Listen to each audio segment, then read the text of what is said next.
Bunson. Say,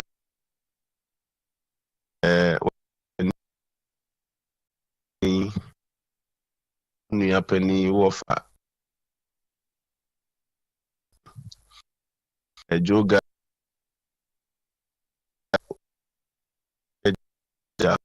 Abuache Jako. And me as I did na Kunedu Apreku.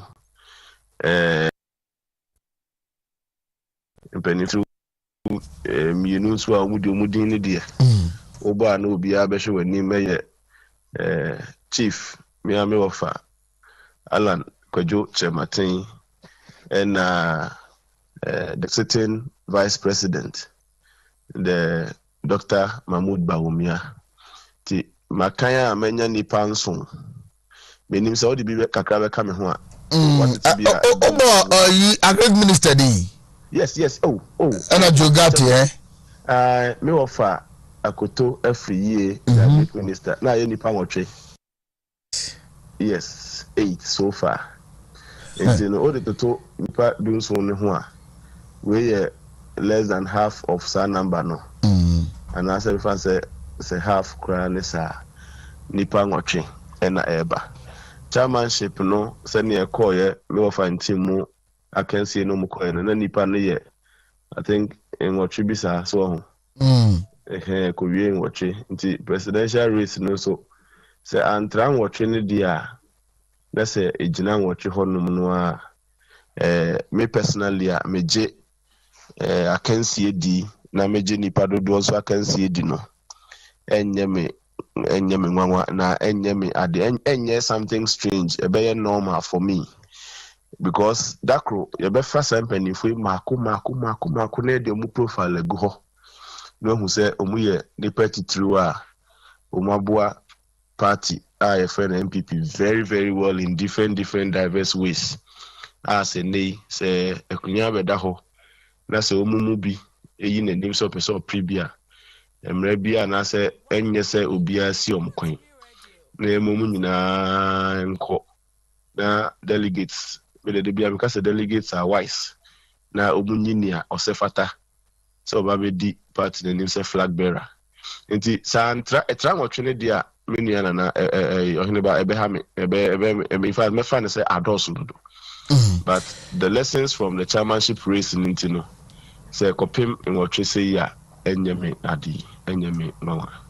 Me nimsa o ye ho adwuma yourself and your team more ye ho adwuma brepem no mobile be di ho nkoma me nyina ya tibi but indirectly campaign a o ma sha ase ye nkoma o ne party for AD no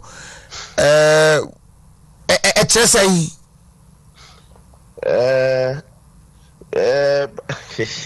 what be that somehow na nia echre pa ne say the second thing me wan say they say yi open fofo na obeyi awie no na bato na ya ben enti di pakro no so pekwa bi so asa o ye campaign asa o nye campaign na all the sasra manfo na familiarity no woso so na be ya yi ni wie ya no adwuma no nkonko ye den ma no na already no informed that so be sure wa unia penny who of a Japan I say what taking media to ni pa na Kennedy ohine akompre ko Japan so ono so what taking media to ni pa na penny for no aka no say yes me of Abuache Japan so taking media to ni pa say nia wa ko form kakra wa unia penny senior lawyer Jogati and me of Kunedu Apreku say they have not taken the media tour so adi sa but omo makare de gina mu pa omo ye ina ma men kase ni nyina no parents bebem everybody be wie a lot of factors why parents bebem oh yeah parents bebem I don't understand this groupings bebem. There are some people who would follow tradition. Say be a ban say yes sha. Okay, eduha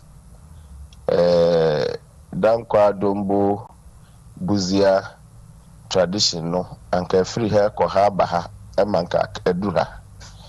There are who go the stronghold versus battlefield groupings no. We need free stronghold, we free battlefield. Okay, see the battlefield regional. Ebeme hono omu ebenya dom kakra free ho abeka ho. Obi su beka say the stronghold region for.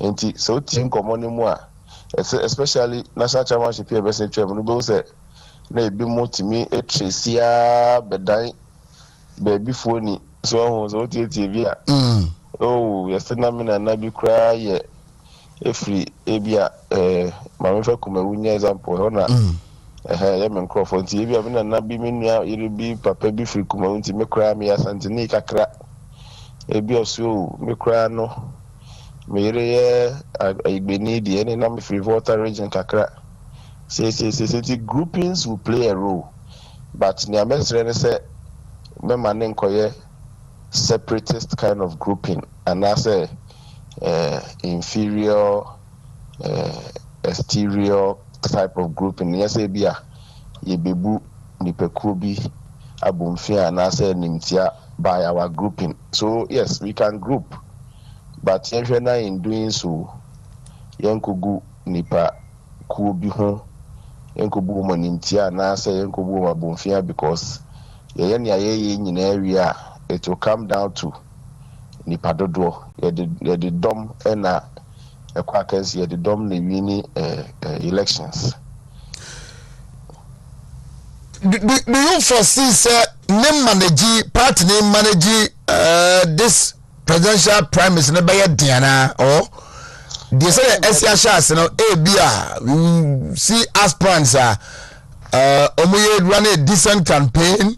Yes. Their followers are controlled, and they will not have a hectic time managing it. The party, me sure say party ni benya any difficulty managing sa nipa nwotwe a ebubo mudia no pay, because we are very seasoned, matured politicians are omunim ni a edomanim ya me anim ni omu bemu ewo mra. For the first time in the history of the Republic, party be person obeki 8. And he said that they be Americano. Sources of campaign messages obi benya wa baby 9. The dikai nya wa wokafa wa manyuko ho. What you say about yourselves. Nya tosu mienu nya wo wokafa amam or amanyuko ahoro no nso ho.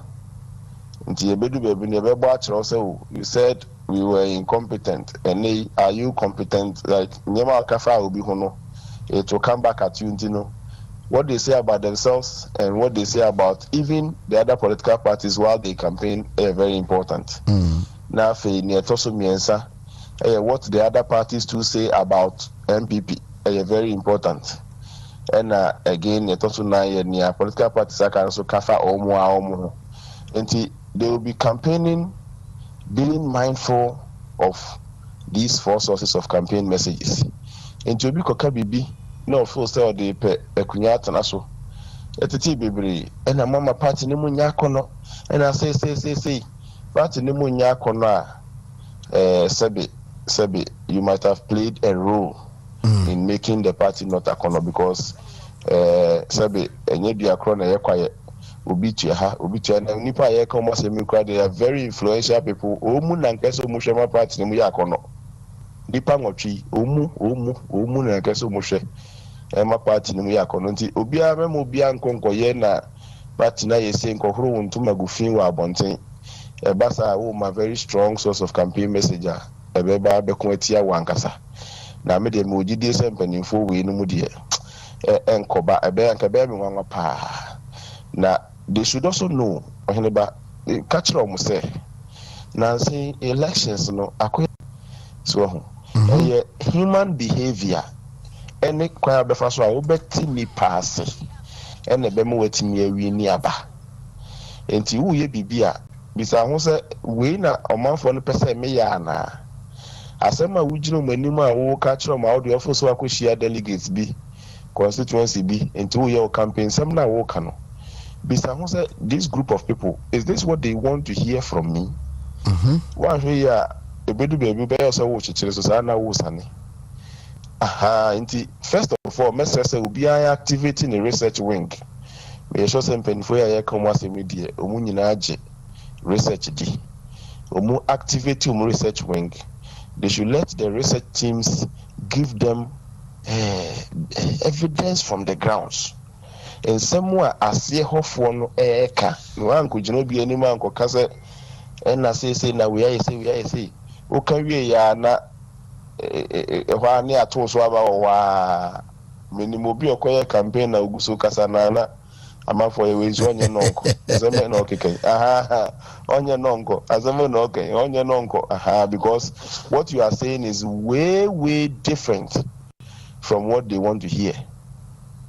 And the message said they should activate their various research wings or make sure that before they will go into any region na nim region nim yi nim near region nim constituency by constituency needs any the various things that are happening in the constituency so that they can speak to real adi and na better so in fact and na bema even delegates ne kra no mu decision akoye din enya sa ebi bebiri na be fall off because by asema wo kan enya ni hia sa biri ebi mu be fa party in history akoka na Kwame Nkrumah time na yesi na mi na mi yesi na yesi debi yeah there philosopher bi na kan asem also no one can go back to have a brand new start.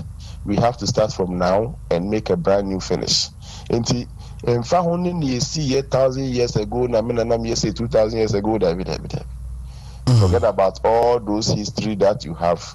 Don't come and ask me to vote for you because a lot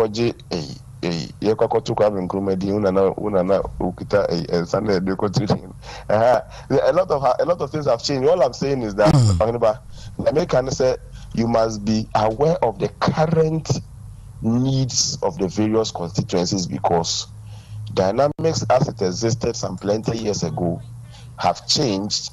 And then the man for the petty the plans are war at the man mebuno. And then the man for the petty a plans are war the various constituencies, their needs. It doesn't matter where you are coming from. All right. So, Mamensa Musa Bio say 5 out of the 8 potential aspirants from Ashanti region, the World Bank of the party. Yeah. Japan. Boacheja Ako, Dr. Usofi Akutu, Kunadu Apreku, and then who else? And Ekaho, Chief Alan Kojotre Martin. 5 other 8 potential flag bearers. Once again, Mimbusa, and also as I say. How will it play into the decision of the delegates on Batuaba a flag bearer? No? Nyamia ni minisanka asante ebetimi ehia sampani mfui wo ho na koma put up a strong support for 1 or maybe maximum 2 of safu ya bubu odin nyina ankebeboa mame sense mu bio se ye ka sei se asante maya na asante memo obi edin ebetimi aya arrangement for all Penifoya Abubo Mudi to meet and agree to throw their support behind 1 or maximum 2 of some Penifoya Abubo Mudi and Kabebo Asante. But I will leave that advice there. Because I know multi-participation, Mijidipa will be anchor, but elections have become very scientific and it will be in the interest of Asante to sit and agree say Charlie yehwe ya yakaya ye nyina ye mu odudie but oye dey ahemfuchi ye bibedi dibiechi. Why don't we all marshal our resources and support and give it to ya ye nua a me mpese mebodin e ni kwa na ko yobidi x obiane X ya fa ma ye nua X na on fanko na ye nyina ye support no say prayer way uyi ba ko etimibu if Asante wants to make any inroads in the coming presidential flag bearership race memo umunko ne se prayer mu a memo umunko ne se prayer mako sa num ebu mu ebebu so media no pay efutu na mede ma Asante but I believe in participation will be a person could be and I think that they can come but to make a very a good incursion I think that one day Asante must call the people together. And then it is also perceived that the vice president will be enjoying a lot of support and vote from this region. In NIPA 5, if we are in air corner, Omoba split vote, no, I'm yet to the advantage of Obi and answer. Well, on also our baby for Benya vote everything. So most split to her or bank getting never be free baby. What their former co. Unia offer Cabinet Japan, for example. Obetimi enya supporter. Obenya be free ni Kroma Asante. No wenya be free any other place but Emro 2 regions. Ebe Ashanti and another region. Okay. Wa offer Bwache Jako. Nanka Eastern regions so Kobenya kakra because of free ho. But enya for manasa. Enti so nya bi kra free Asante a ni obenya free region na ka ba beso so na ndoso ma no nia ebia oye national in character ni oye national pa in character Miami of a chief Alan Kojuche Martin to no die obetime nya bi wa Asante ase nya bi all the other regions compared to Nkrofo aye bobo mudin yi na wo hwe me wofa akoto free year so nya bi wa Asante kra no a ni obenya free baby abeka ho na no so sa my initial investigations tells me or Dimpa or North. But can you imagine Dimpa or North as against the vice president? Do you get it? And sometimes you may have Dimpa, but do decision there. A lot of things comes to play with Dimpa. No or there, but Charlie, you be the way to me. In Sunaguho, Akakofa, binder beshim. I would think said the only Ashanti and they Kaseokita national flag, that a national representation, very national, strong national representation. Me offer Chief Alan Kojoche Martin. I'm not doing campaign for anybody, but I'm saying say futu ya udema any question ya ubisa me. If Asante Mai would want to consider and communina meeting. No mun kasa fine we have resources yenyina ye won kakra support kakra ba yempe ye mu baako bia betimi ye Cabinet Japan ni ye fa nenko yempe ye mu baako na mienu bi bia me ofa akoto free ni ye fa nenko ye fa ye mu baako bi bia me ofa Alan Kojoche Martin ni ye fa nenko.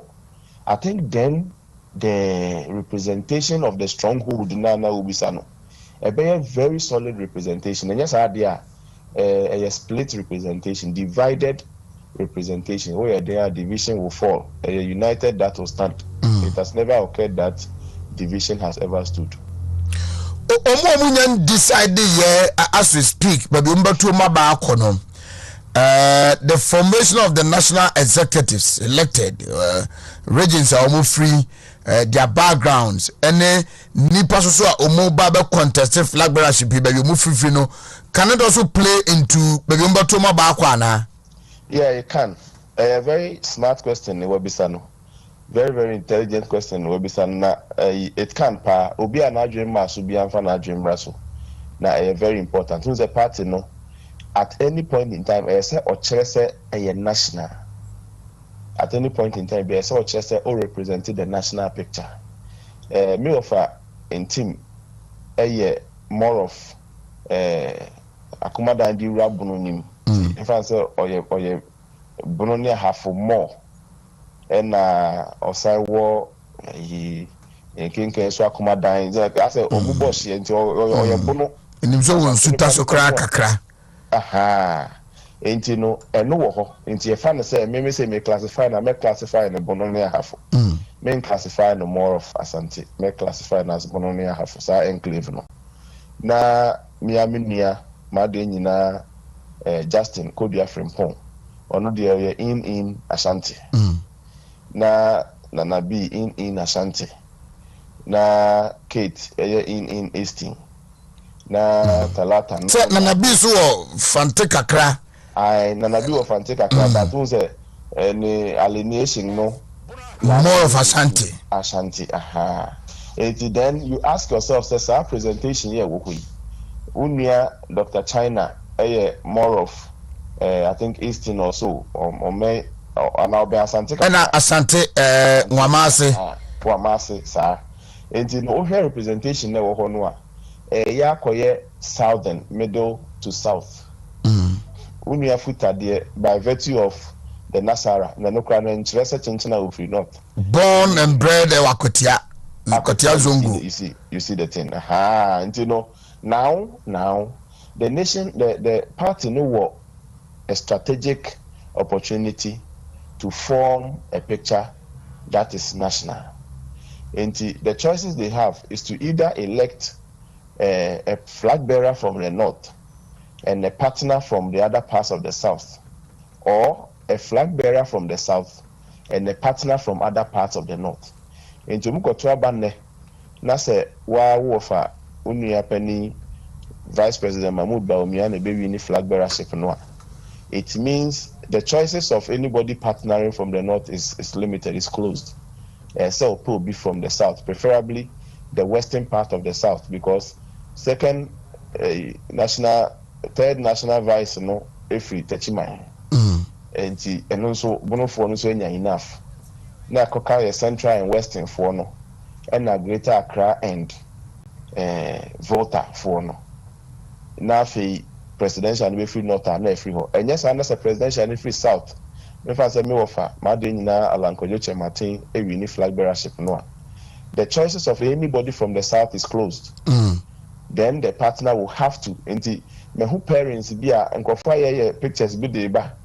Omutimi pair e be a Dr. Mahmoud Bawumia and me offer e be a Swami MP. Chimensa Bonsu. Yes, such a mess was now mutimi pair or no any educhum busomtwe. Me who be so pair or no any me offer Matthew Apo. It means the executives are aware. Says a caution how they are, any the next pairing will have to come down.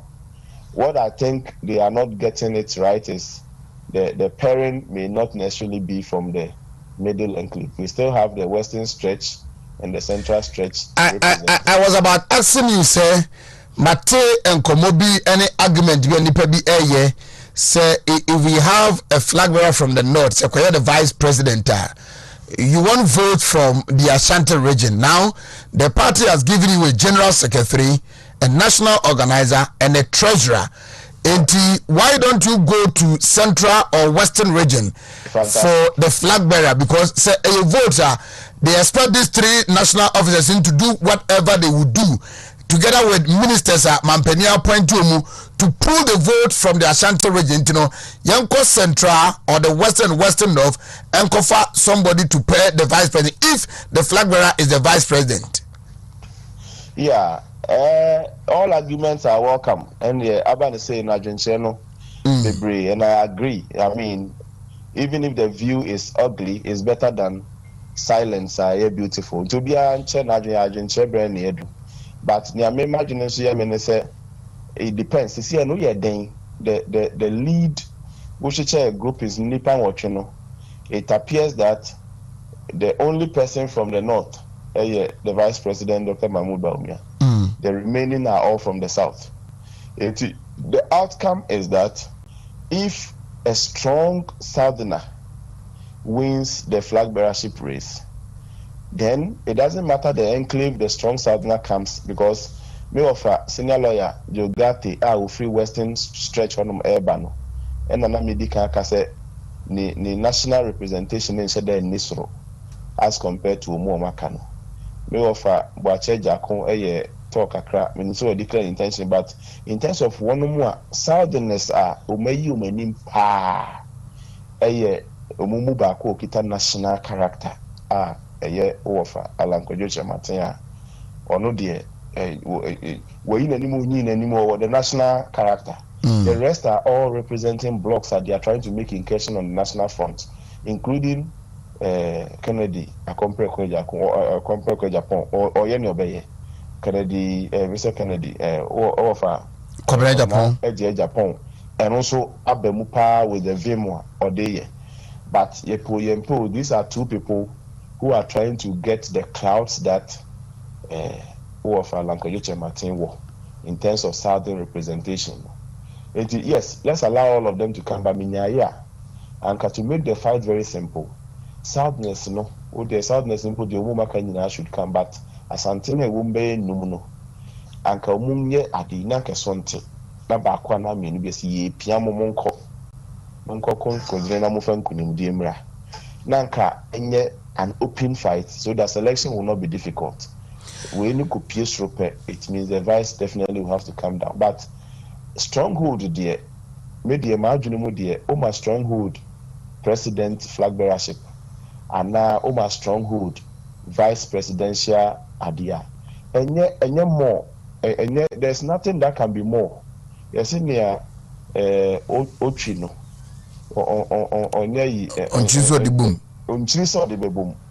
because it is in the strength of the stronghold that the party becomes strong.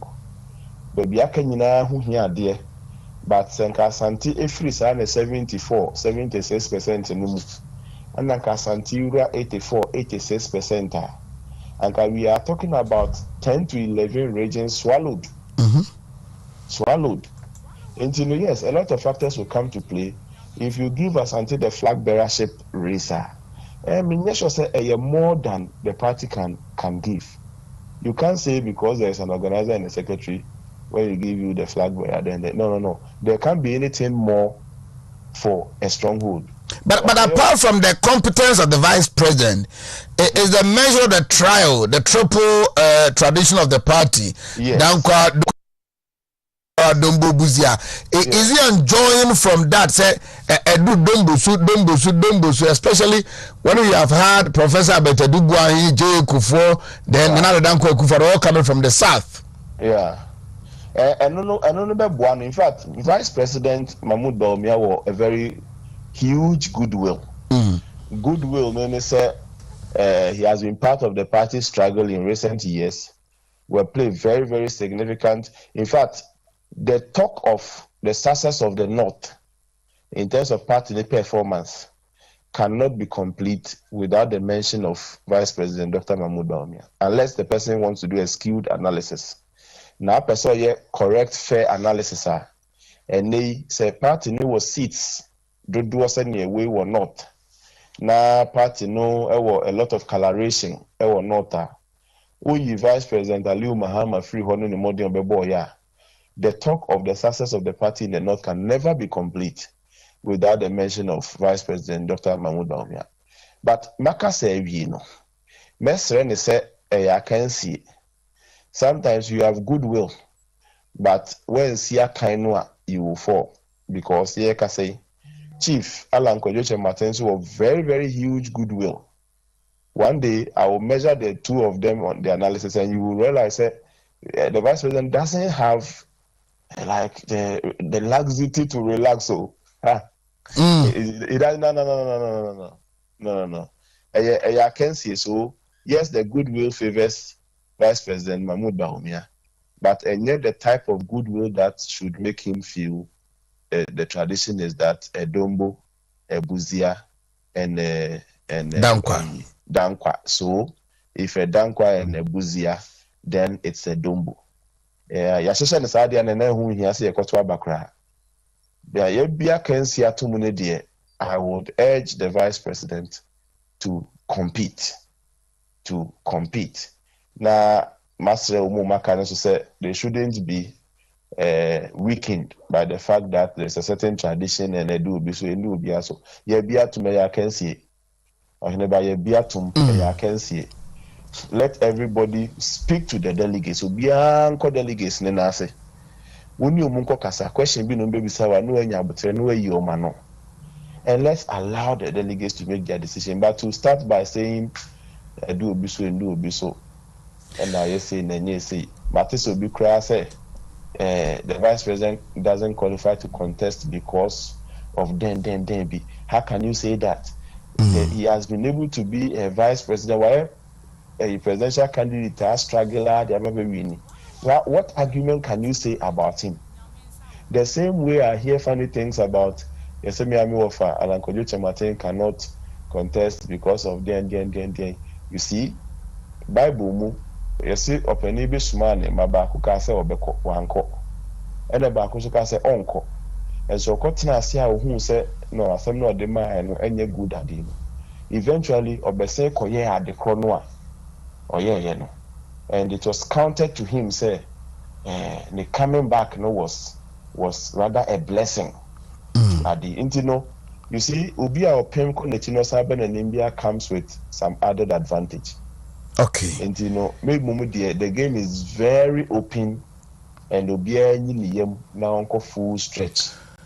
Now, surprised if let me ask this. Ubi or MPP party Mubi say die in the wool sympathizers or supporters of Alan Chamatin Biano Omunso Soa Womo Epe Kwabna Japan Asem. In fact, while leading the campaign, if I remember, I think 2014, I think 2010 rather, Epe Pa Ana Kwabna Japan Edi Alan Chamatin campaign in Gidi.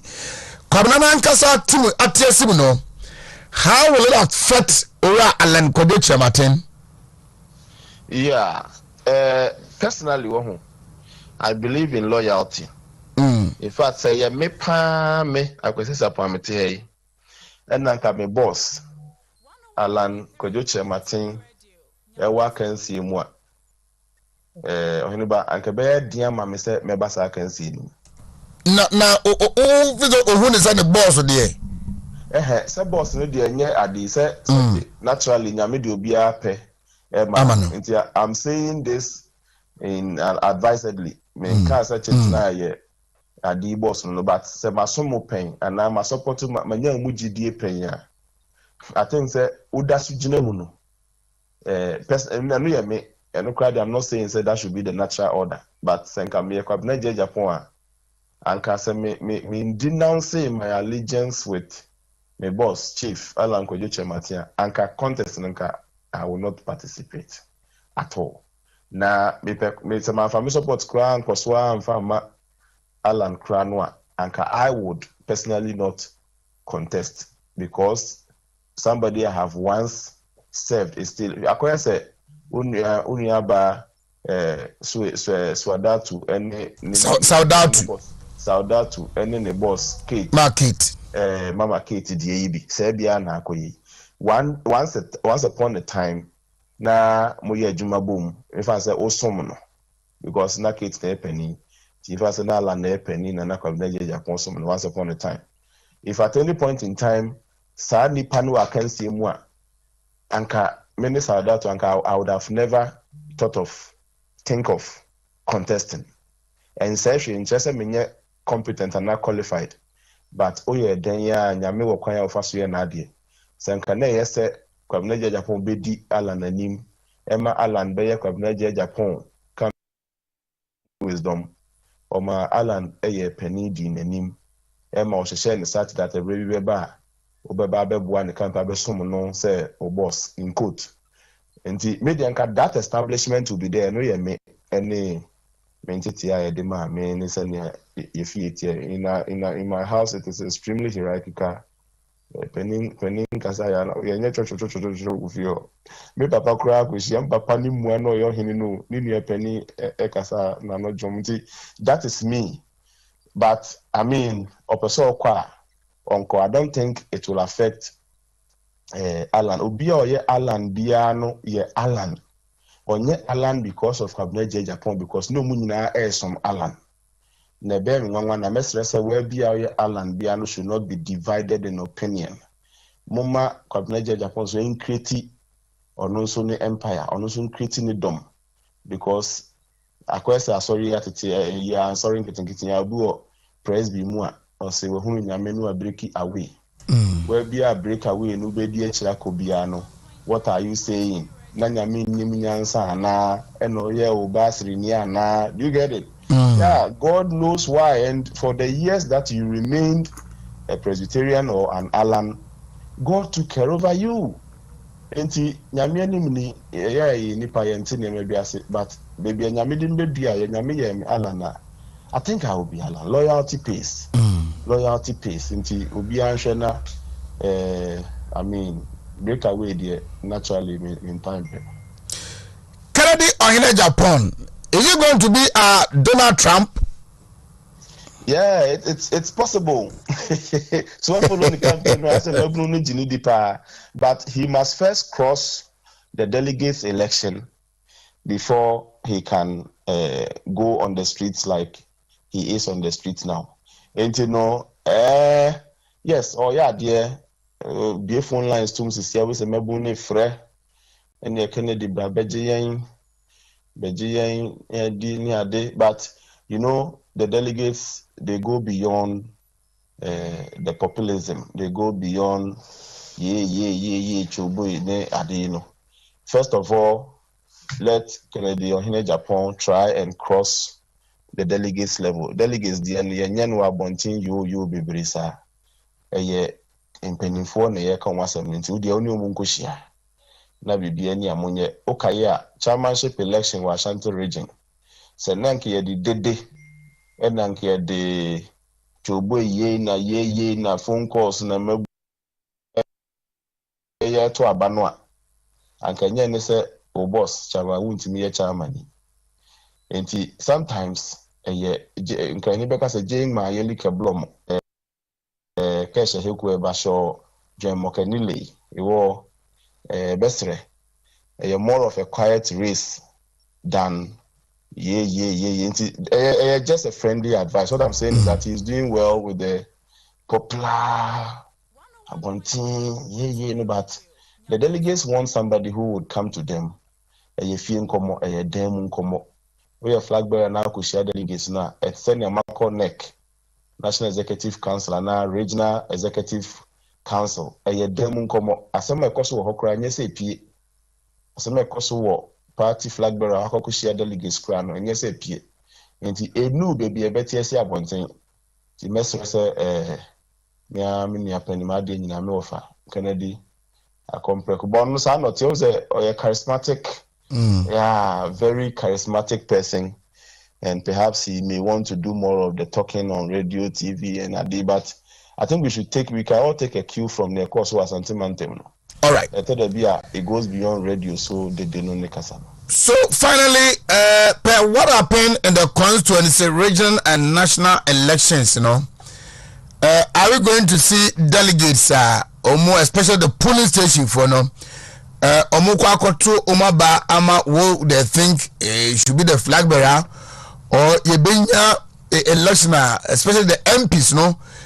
Able to influence and as in line. Yeah, whip system ebeye juma, but eto de bin so whip system baby whip system beye juma pa na baby whip system so nya juma. Unse ebedi ka to MPs no abano and sana flag bearership abano, I'm not mistaken, but senya me mate senya me nim no dia any MPs ne ebedi kan yeyi omo and sakra na flag bearership abano abaso enti whip system would work, especially a former, because Omujomu MPs deeper. The MPBR with me successful in his primaries, a likely campaign manager for any of the presidential flag bearers. Inti Omomani ni MPs candidates, parliamentary candidates nechi any new move here.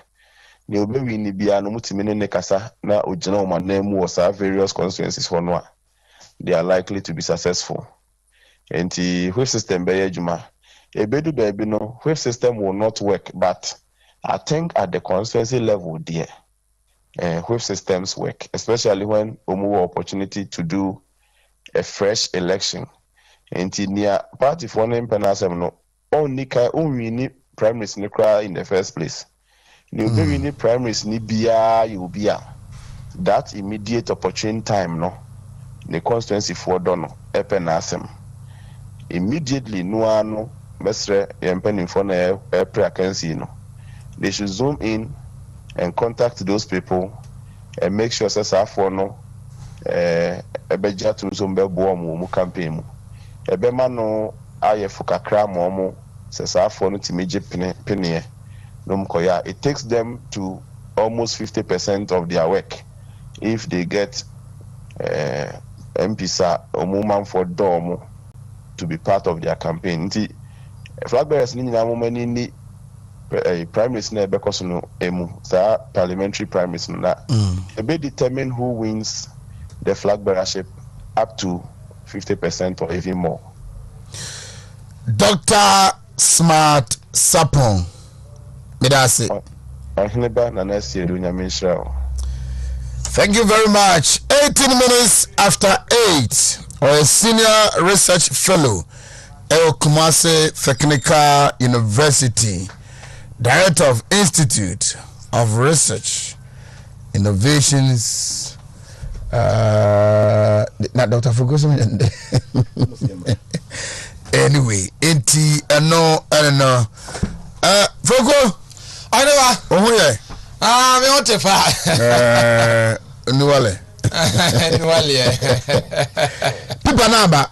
Over the holiday. Yeah, I'm pretty far by. Traffic times no. Omonya kwadro. Guide no. So be I fine. Bibi akolem. Na holiday no be dire say. Ana wo de wuni. There be some me hwe de obeka no. And then come some do call Anwamo festival. Na unfortunately bibi ntino mintumi nko. Bibi a mintumi nka. Mintumi nko.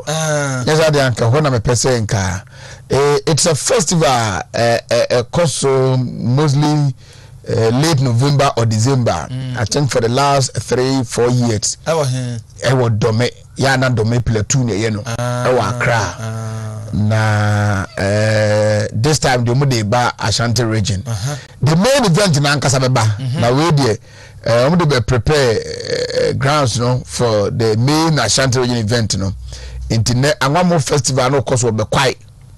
Asante be quiet. Yes, and to make us say a fiabua for no money, my mebroni ne Emma Banco free fanom, Womina was Santa Bequia, one more festival. No, but what would they do is that women ready and free.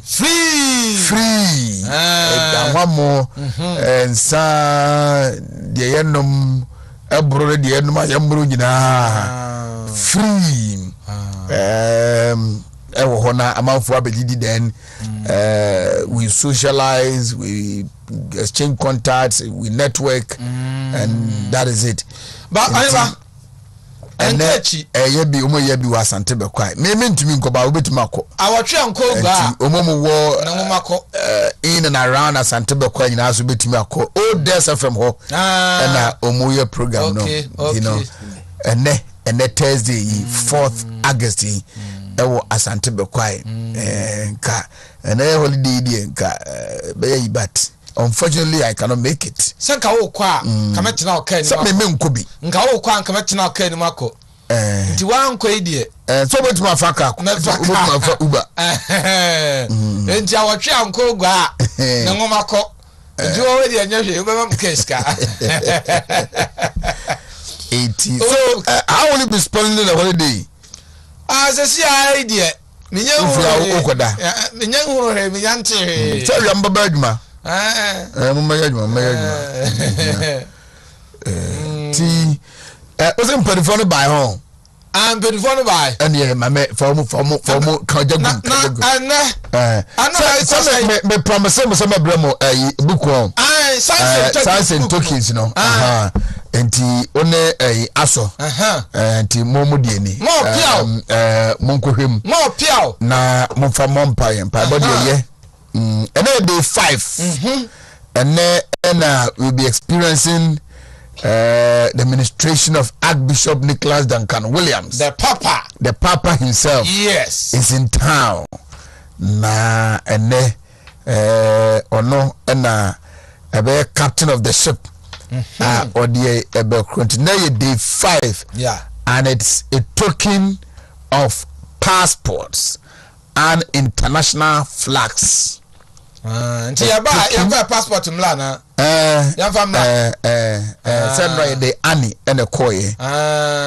Na send ne fruits. And then na a token of water, a token of white.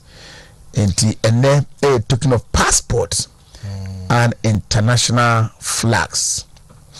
Na already the seminar say a passport verified one's country of citizenship and helps gain access when traveling outside your country and to regain entry into your country of citizenship when returning. It contains one's photo, name, birth date, gender, and a token of passports and international flags. And I invite you, my listeners and my viewers this morning, me invite me to say Mumaishia Power Cathedral IPT. Na Science and Tokens Conference and day 5. Don't be left out. Nshira yankopon de tugu yeso horom no yem pese yankwa ba enjoy nti bra na yemompaye yentwe nyame yanim bana hebe na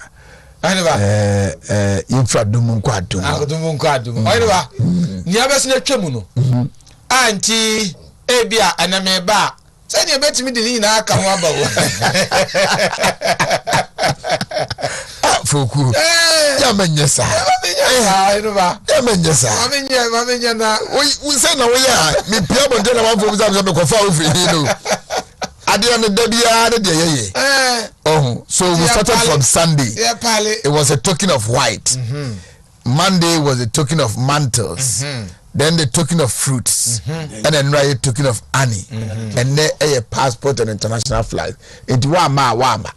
Faradi no kwa bra. Na obi so say ne passport nya mai Ghana card o mechi.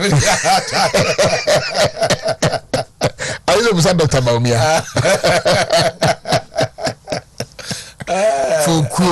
Fuku. Na Apostle Emmanuel ata adade e ho. Na papa so ho. Papa so ho no. Papa kusibu ati. Na papa rankasa so. And now the papa of all papas. Yes. Archbishop. It once again I invite you. Science and Tokens Conference 2022. Bra. Eti ena your prayer point ni na me prayer point mamona iwia na just ato so we have 7 prayer points. Pray against any foundational stronghold hindering your international breakthrough. Pray against any cyclical roadblocks stampeding your national and international breakthrough. Then you pray and escape from any demonic situation which imprisons your breakthrough. Then you pray and release yourself from family curses hindering cross-boundary prosperity. The 5th prayer point, pray and use your token as a point of contact to invoke the manifestation of your international connections.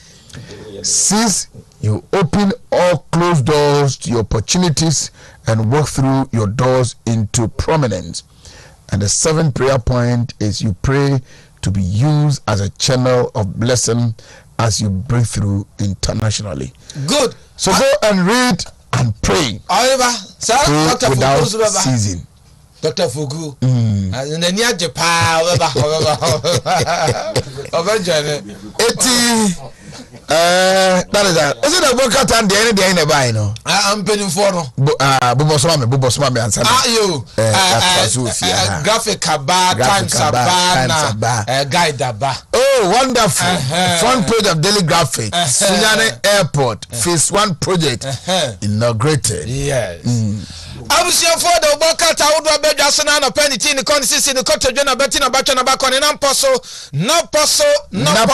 Naposo. If you had your woba, you tell it ya cano. Oh, B D. Yeah, just say. Oh, yeah. BDD.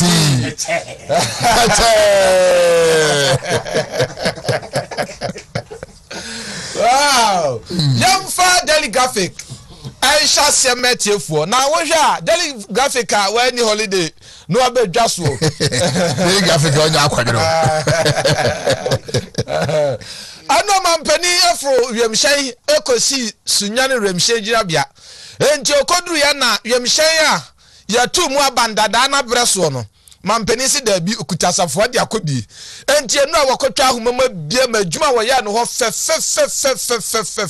bono mantemu ni mu adehia na nanma info manfo bose o say ye eni ja befie so betimi afro wiemhye wo sunyan na de akọ my Ghana fana nyina ba bia pese wo kwa wiemhye gina bia ewo eni ti no akopa ho ntoma na nanum ani agye se ano wasam a honom ano se enedie Founders Day ha nti kata no so wan kona so saa nifa so saa no no dia beto ana say posifo ache an Roberts nan bi anso wansam wode aba beto dwa ha ana say ya say Ghana ni di hie bi nyamia ya dom ama wanya eseduro HIV aduro awa he ana down ai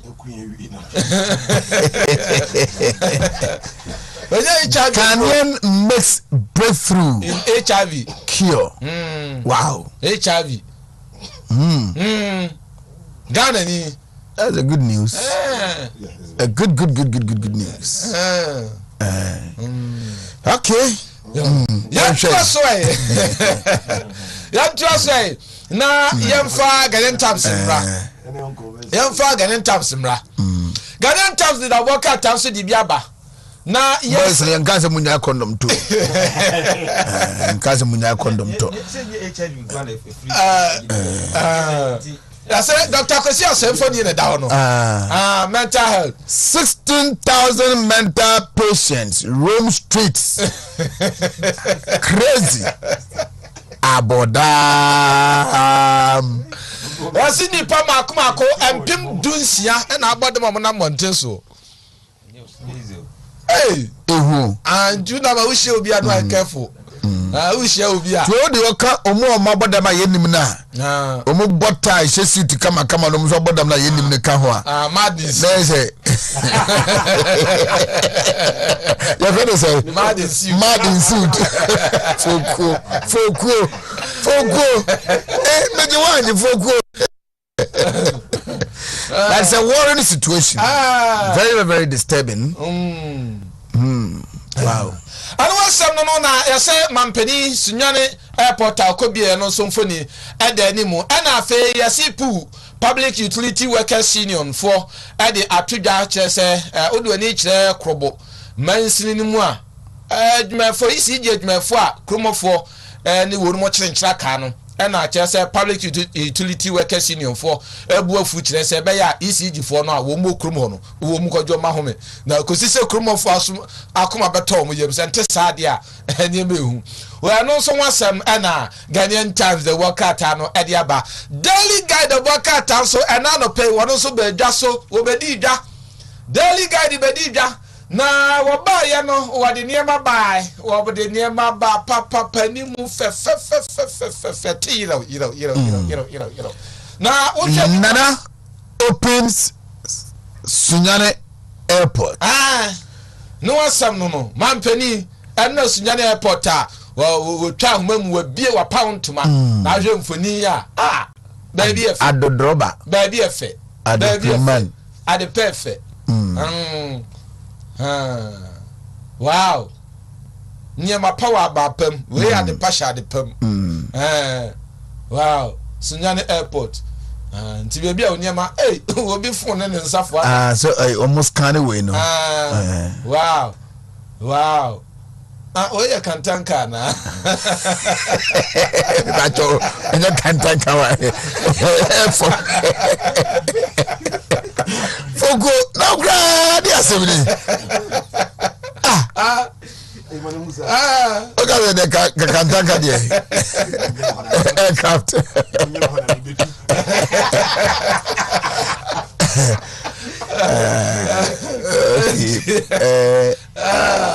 Another disturbing story. Oh, can you 6 KNUST students caged after gang rape.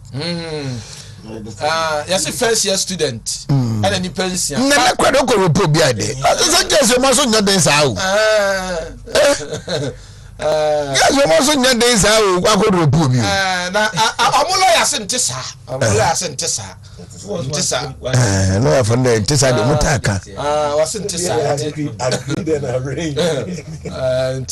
I'm lawyer sent this.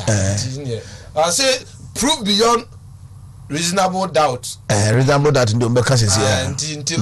After a similar story, say Japanese busted over romance scam. Anyway. Cancer causing substances found in Burkina. And your Burkina as a country. The mono. The mono. It is an animal. And I for need 2 killed in gory crash. I rehearse. I'm not the unconscious. I'm not going to many. Yes, a Buakwa matters. A Buakwa. Any Buakwa. Maybe Buakwa. Matters school car. And near you been a grind, not just say, yes, I told you her new penum. Me who started I'm far from. I'm afraid of you, say. I didn't echo. No for for me and son. Can't before and radio with so Banco school. Now the hard drain is Nipabinum. Actually, woman. Now, yes, Suku Aquadabi. Say, or no, Tinebe, now dear channel pa, could you meet you in San Marco school? And upon walk on a padiaba, and also Kushano Quench, ya Ariel. Tinipa, or more show or more crano, Yamen foul more crancy, Ariel, a Busianso, Yanko Pontish, Unmore, Ariel, pa. Mede nyanko mejina meni aso nyina mejina so anam na meni mienu nyina ya de nyanko na me asam na me ama mo no adawase ndi ne aso ya de nyanko pon di adawase no we ye benya ne perfume ye benya nhire film ya de pa signs and tokens. Do you know there was some yeni say program ni twam kra na the declaration no mo betima ya to some person mo ye kudu what I do is I use it as for my morning devotion. Yes. So I could say the following year and a year for Friday my use. And this is our 11th year. This is our 11th year. I just do back. Science and tokens we need the 11th year. Okay. In fact, enka a 12 year but 2020 and yet because of COVID. COVID no. Until last year enka 11th year but it the 10th anniversary of science and tokens, you know. Last year, it's our annual conference church program. We pray, we fast, we commit ourselves. Science and tokens, or you are going to tell the science and tokens. Your bomb pay every Yankopon century. The purpose as any Timaba hobby was a day going to show us the science and tokens. Braso ni bi oba behu brebi tumase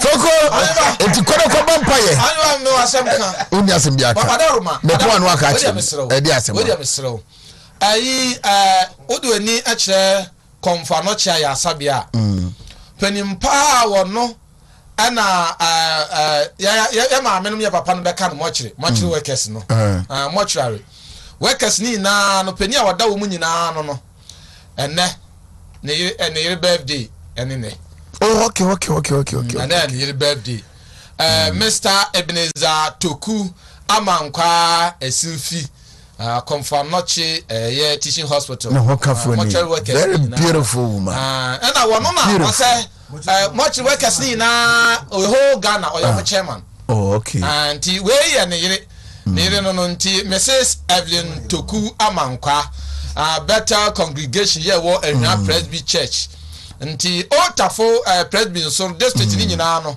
adwomtofo no yeah, we should happy birthday. And I comfort and I happy also birthday. Or contested for women organizer. Is it Western Region or Western North? I think Western North. Comfort and I happy. And on also birthday. Then lawyer John Abontua Kuma. And John Kuma's also birthday. Hey, just so that. Yes. And just Deputy Dr. John Ampontua Kuma Esquire. Happy birthday to him. Asantemai and a Ghana man is celebrating this morning. He's been a very fantastic deputy finance minister. Watch any wati. Watch any wati. Enti nana ya happy no. Wow. Nana ya. And the friend say, nana ya. Fuku. What's it about to She gets all the things. Nana ya. Nana ya. Dada, I say. Me see all the things. Oh, why? Oh, and you now auntie.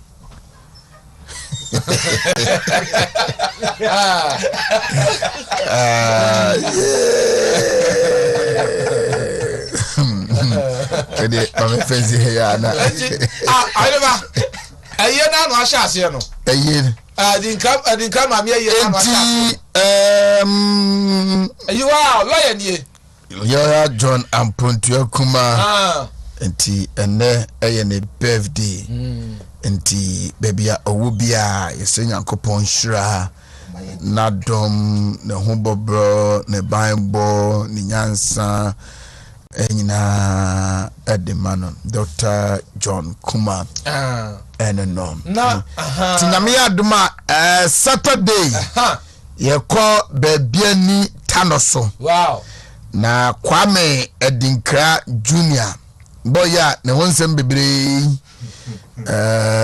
ne maame ayi no Saturday wo baby ani tanoso enti yebekọ na yakọ akoja no adwumam hafo nyina ni academic patriots nyina yebekọ na yakọ akoja no Kwame Edinkra Junior makache se Saturday no esaye madam oba penin akosua boafoa ono so Paul Saben deputy Maslock CU ono so maame ayi Saturday we ya so ewo mpasetia ewo atwemamponua constituency and I said district mpasetia that is the same road no so entino oba pen akosua boafoa bosheba boamie na ono so yebeko akana Paul Saben so chama Wontumi man ba kono no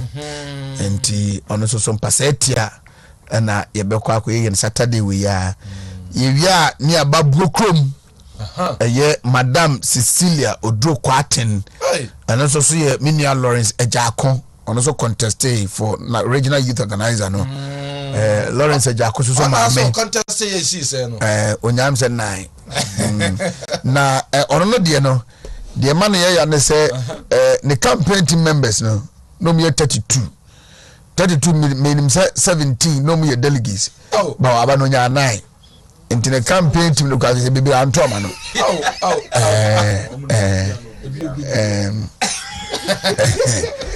na ono aso so kwa no delegate to film manager say obi ba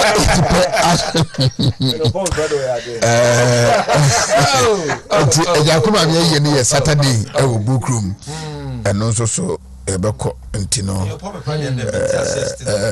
de tie eno Jenia pankrono na me aduma ha Saturday pankrono oba apeni adwase wa dodo na no ta frɛ no antimage okay ja na so ye anti pankrono na me aduma pankrono ye honso ye beko The presiding member with the bad roads. Lawyer George Pong. Na konya na otisun to sorry. Na ometna say.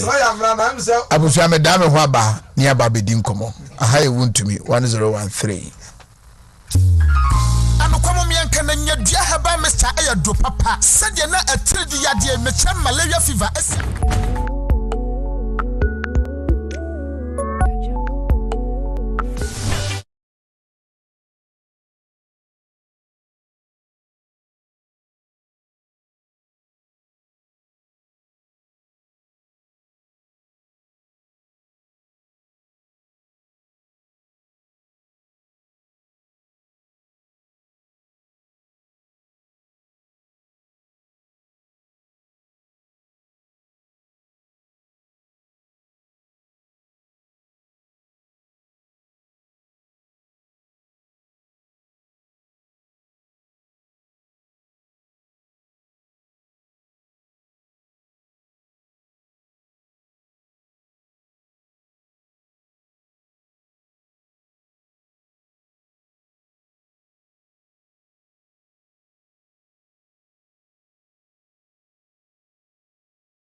Pharmacists come from 050-5767-425 and now 0209-682836. A pin for a batter one more manu for an kwadawo in Fiodum Yenunka. FDA, I shall say a Jodian crowd to Majatum say.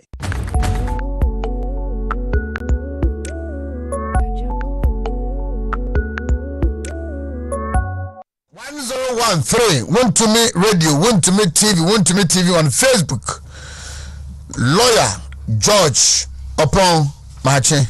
I never mejoso. Apum. Adom na. Mamutirinkwa and already utrinka ho.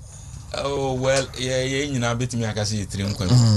Na the ehwehwe na nkasa de ye beje trinkwa de. Enye deputy minister sem. Enye deputy minister sem. Eye kwan. We say deputy minister enyi kwan. Deputy ni de wo mo de ahye ni monyam se yen so yakae enti efe I mean ye de be kan CV ho. Na mum de hia kwa abrefo sisi ya pa be ma kwa abrefo bo adwo. Ama animonyam aba amebi aka ye amebi aka party no aka aban no ene se ya kwan de be hu se mfidie gu so a omo ye de amaye sese mo hu science kakra na mpopo ye ne atete sese we say there but me acknowledge Wontumi TV and Wontumi Radio na me adom mo boy chidom pa in fact kwa abrefo de mbe ya na mo aye no mo amaye platform ama ya kan ma exam se ekrum akọ obi asum ama menye sure se saban wo kwan ba akọ woyi from today going ya o de be san kwa abre east ho se see a pani bi e kasa you see say Parliamentary Select Committee on Rules chairman akabi Vice President na no oba yi ono so na no atum say most of the rules will be done including Kwabre East Vice President akabi ndi na just say president nso enso ate ewura mu akwata ono nso ate enti se de ya obi na ko wie bi enti ye hwe esi a de mpanufo aka nyina e kire se endaso wum na emum asem ne se esi endaso na kire mu ba amakoma yare minim se ebeba enra mehia manso adubia treasurer Dominic na me ni dinkomo no say indeed o makwan no contractor for abaso a omo ye adwuma gidigidi anadwo da suo mu nyina omo ye adwuma nti say we ti kromai na ye manso ene kwabre ene aka ho asema kan pechi so saa enti manso ahya ase no menim say kwabre east say we have no reason no say ye ni nyina so bia nchemu bia say 2024 ne beba ho na menim say muntimi nya kwan ni nyina but at least there are some critical ones bia at some tour route yes this is ogugu ntimi free ntimi nko anto asese so free bremu ko anto abeda ko yeah there's no way of it and menim say bad eko kenya ase a dey ya but there was a bad term so that almost a term and mutima do na before December 2024 no medoma South Africa to Mase o from 8th Street all the way to Tanojumum. There are critical routes connected to even other adjoining districts. As a yetiminya sa kwan no e ma na ya obi a hobeto na nimu nyam beba ye ko campaign we go with chest out. Yes afi na ye ko kan because asem no okwa acha amase mame eni asem mechiawo asem mechiawo na etia enye safe na wo ye ko kan asem fufuro bi akwa kire bibia mu ye soma ase koto nchene bra okone nchene ama na sika ama asem bi eni wo abeka ne det se nchene nti aban na yetim akwan no yehia bibia ni we betimi akwa ka kire ye manfo mu ese akwan no na ya ye da ho no because wo ye kwan ni wi a ni yare enye ye fun yare biem obia wo obia be hunu nti se koba se ya ntimi anye de ese ye mamanfo ne ye kwa ye timi de ensesi so kwa bre bibia ese oman ma oman ho hare no nsu kan ne suku ne sa ne ma no I mean relatively ye betimi akasa kwa bre yenso wo bi pa okay but that's it Dr. Boko yon shase na menhwe and story I think daily guide and daily graphic na de buy no 16,000 mentally handicapped people walking on the streets. Can come out be dear but me na say me yema shwe kakra. Mental health. Okay. Mami chao. Me joso ebru. Minche tipo. Minche omo otie nyina no mo hwe nyina idi ne be bu bi akire na me je pechi number 1 for mental health no ye hwede a gise hwe no holistically there ya na say mental no ya attribute to do on about 80% say spiritual I say eye obi na akoye bone na be ifo bi akare na ya we na obi ayi hohomu asem obi ayi say but obusanim difo no pa so mental health na yare anke bi aye kon yeyi o ba yenye declare na say honhom no asem da ke say honhom ne de sa na so fufu e bi eja enya kwan to anwagu amanfo to ho sa so that is the problem see entimi enyi sa ayi na free ho so mental health yare to say the malaria to say tuberculosis to say syphilis ayobi ni antimi anso wo da we a oheba uso wo enye yi because menum mi do honhom ye hunu yetimi ya to the sense o person obo mental health ni kura say wonim de man ye no yakura be ye wa hwe ya omba be bo anadwo wo be say so ye jai there ya no say sankofo no yesterday they were like us today oda kwan ho osesafo moduane na edi it's a problem Kroma say no another a year and say social welfare ni omo anka obinya ekọ ahokyerem enye sikasam nko a ebia obi kuna ja na obi anya trouble bi opo obi aka akere no onya obi a social welfare na for na ankasa hia welfare wokọ homo wuro mo Facebook akọ bi akonwa esi ho ni titita prata bi esi ba akọ table so hu no ni boss wa na wo ankasa kra ho mental no onya bi so they have a problem. It omo djuma bi na asofofo ni bi age a omo ye bi ye ni yie counseling na sefo mu de bi nso take undue advantage so kasa system ni nyina ye adwuma it omo say brochire ayi ni ho mental phone bebre ebi kura homeless on the that train kwa hono asefo but they keep them well.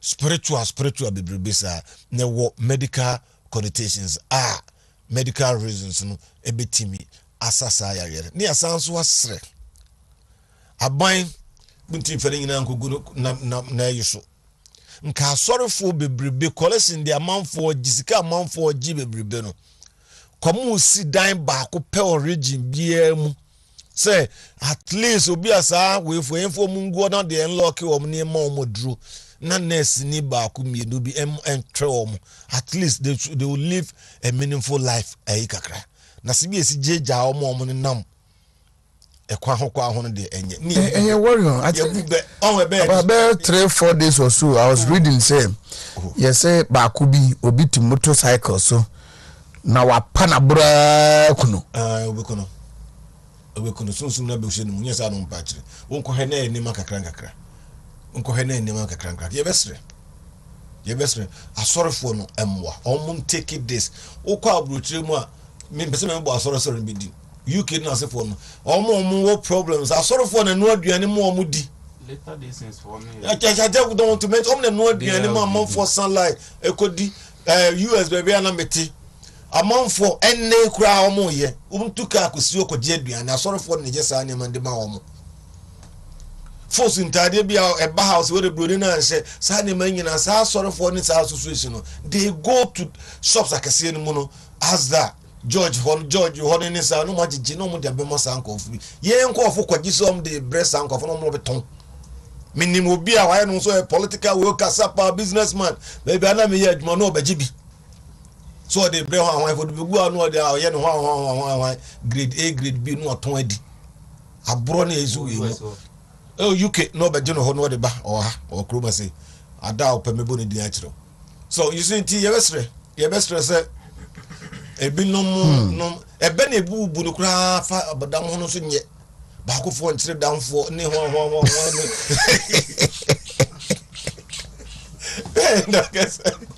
and ye isa ba they are all human beings we nipa how the medical doctor veteran ha so the almost have problem ten begina have normal medical hospital doctor obet masa ebi emu be 5 yare masa ne man uhunu bio ba ye nya declare say yes but them ni atitine no so kura anye de be hunu ankwara etini ho atodo kura oba na obi adwane you understand the isa we na stigma na that ta o mo na fe yen careful yen care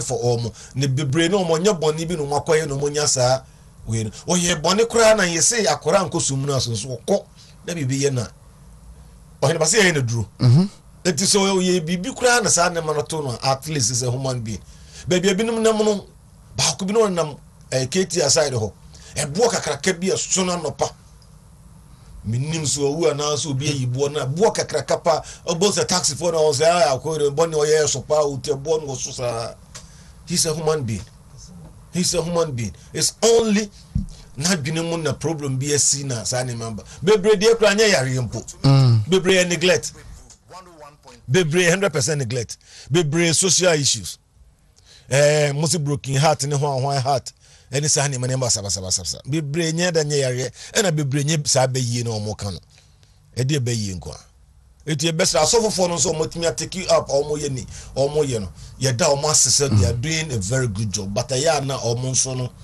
emfa sebi e kakranto ho alright so the check kakraka to obi na man na hu nyina ye kuru obesa na yare no ompie mfiri mra na 90 tons okuno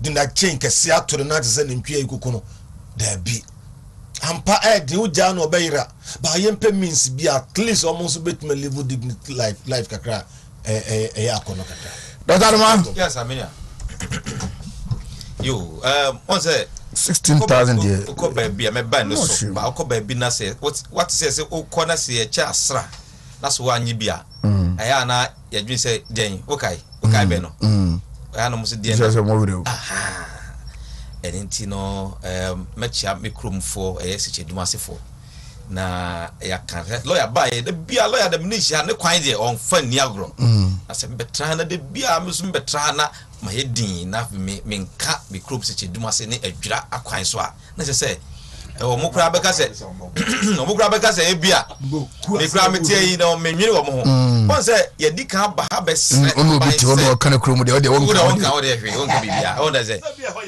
e wonye anything America bi no so there be one say honum no I say they had mainly urban what I say but honum rural areas no or rural towns no villages no edoso entinyo homa kwan nyina na make say omunyi ba make lawyer person aso de ho de eye kuro kese a eye obia nipa nam ho a e wo say kwan no ye beboa because of the population no but ukwa honum de kwan a ye hia pa ehia pa enya adwira titru adwira kra do mo ye omo emo anom ho kakra because free man pon ekọ no main road twam ko yeji kwan no de ye since Rollins time omo ye kwan ye good but sicheduma say problem pa which friends sicheduma say and the second biggest town I want just sicheduma say but one of the sidelined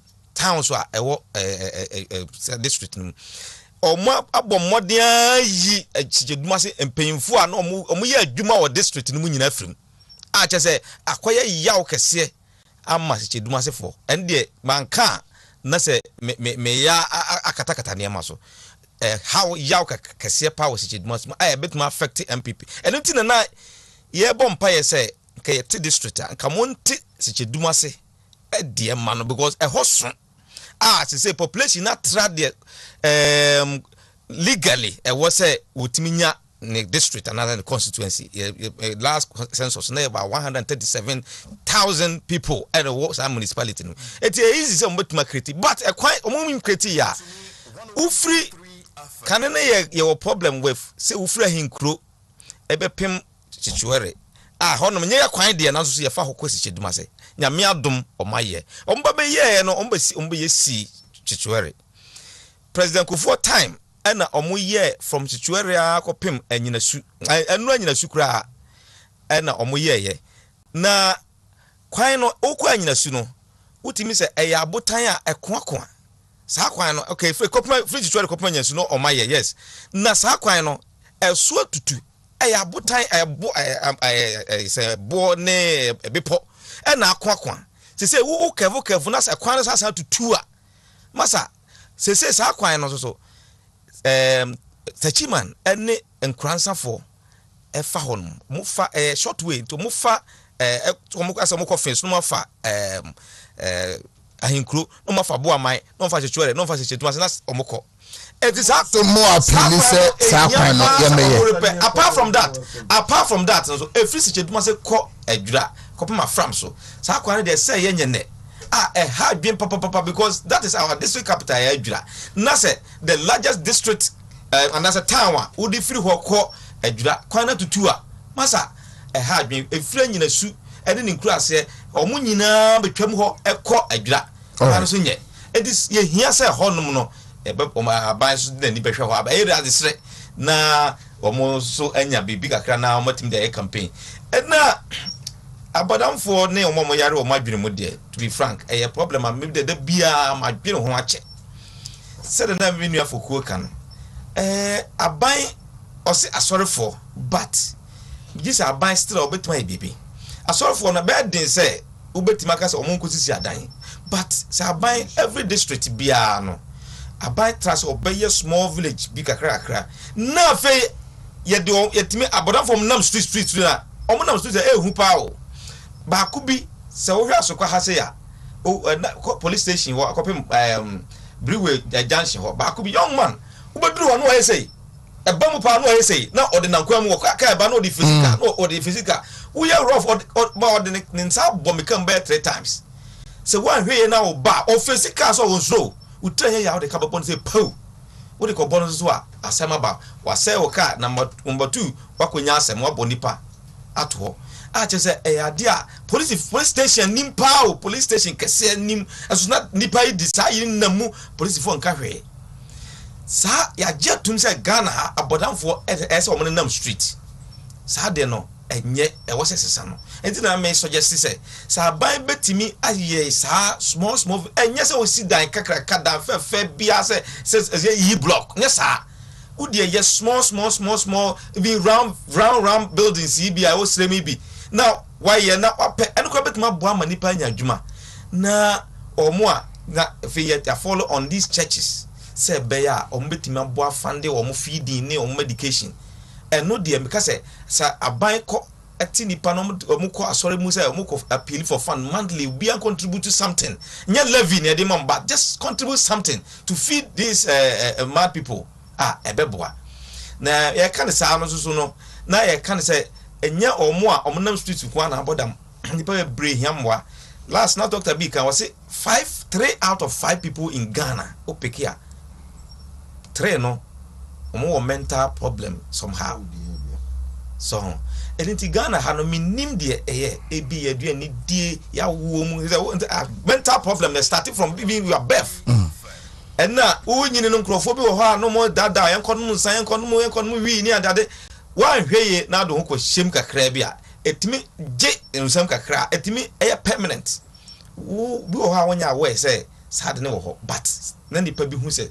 problems ha wo ho ha dwen papa ntimi de solution no me hu ni say de mechanic na say Ghana fo timi start say na be boy na yi abodamfo na fi street na ehu enkora bi muti prenipa say waka say obi atobo aba obi akuno ehu pa bodam ni susu ya de a ode kokko ti say ya lawyer ni wabodam yem panish no what they say the other say omba china ko she baabi na afei na wakum nipa wi no ye de na ko she baabi na afei ya hwe no so because ahwe ya na wakoye biem na so no odi kan ye enti sa de no de e wo se aban hwe so e koso pa ti de metima ka fa abodam for sem abodam la emrane sese mental health act passed in 2012 year of Parliament Act 846 na enkani titru ni nyina ne se ne to fa nyina ne se they protected the right and quality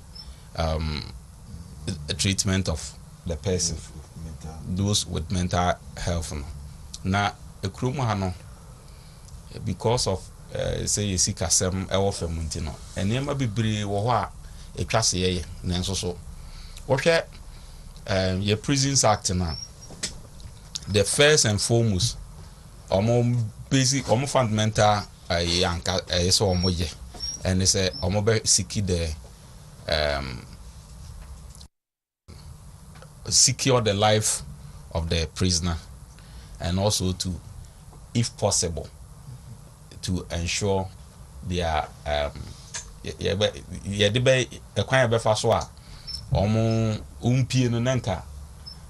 some skills are training business but that reformation and no na a prisons act na prisoner bia penifuri nyina their first and foremost priority is say secure the life of the prisoner but say if possible and because of the financial constraints it has never been possible until bia go prison but he comes back worse than even he went. He is not reformed. Sana mental health act so is almost made redundant as a fanya juma. Now here mainly kwanya faso enipa etiminya adwunum hawa ejina trapoye ahodo miensa pa so say biological wawo munsem genetics you can inherit you can maybe betimi atochema wawo mu ebi the behavior of your mother during the pregnancy and then maybe betimi akoso ebi kura ye wo no betimi anya brain damage and all that put together betimi amonya mental health challenge obi wonso na psychological asitena mu ahokyere ne gebi eja no broken heart stress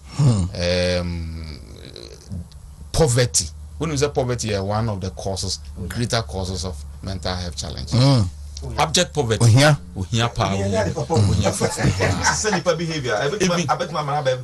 Even debt. Eka. Yes.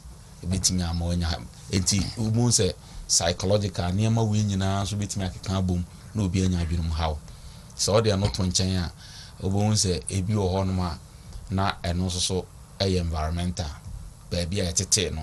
Baby a wonyini ye suban ye wo ho enipa niema bi a omo ye ohwe saa niema yi a obo nse bi a na ono so uti anyi ya no falling into me catch me now for them say I was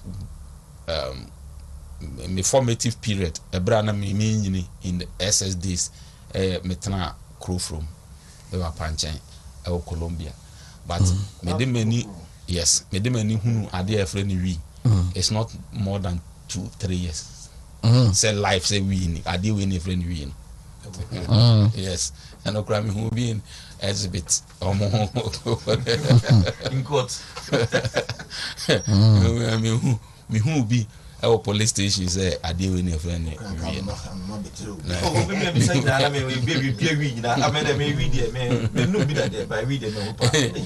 most of the times ayana baby environment no uti anyi ya ness of falling into certain category of friends uti anyi ya ena ene ade ba akwa yen hwe ni yi yen fa ya dwen ko ho a it has been a cause even at my assembly have indicators yenye bylaws to curtail that thing ekurum ha obi ton memedro and whether it is approved by FDA or not they are selling especially community radios no information centers no ene omo a ede kan ne nam no chese me wo area bi ametatena wo medoma most often e bi anwumre menye hwe a while away time over there abranti bi be park ka esi ho ensem aka na obeka wo mu no wote wokra no embarrassed chese all manner of things they are selling enti Sanyama way lure people into going into it aphrodisiac and all that all that put together and then may brain damages because organs that is the point. Most of the organs and yet familiar with these things and yet robust say to me I stand that Sanyama resistance Ubo say and someone or more can to lure young guys into it will be what 20 years 30 20 to 30 or conoma aphrodisia to meet a woman and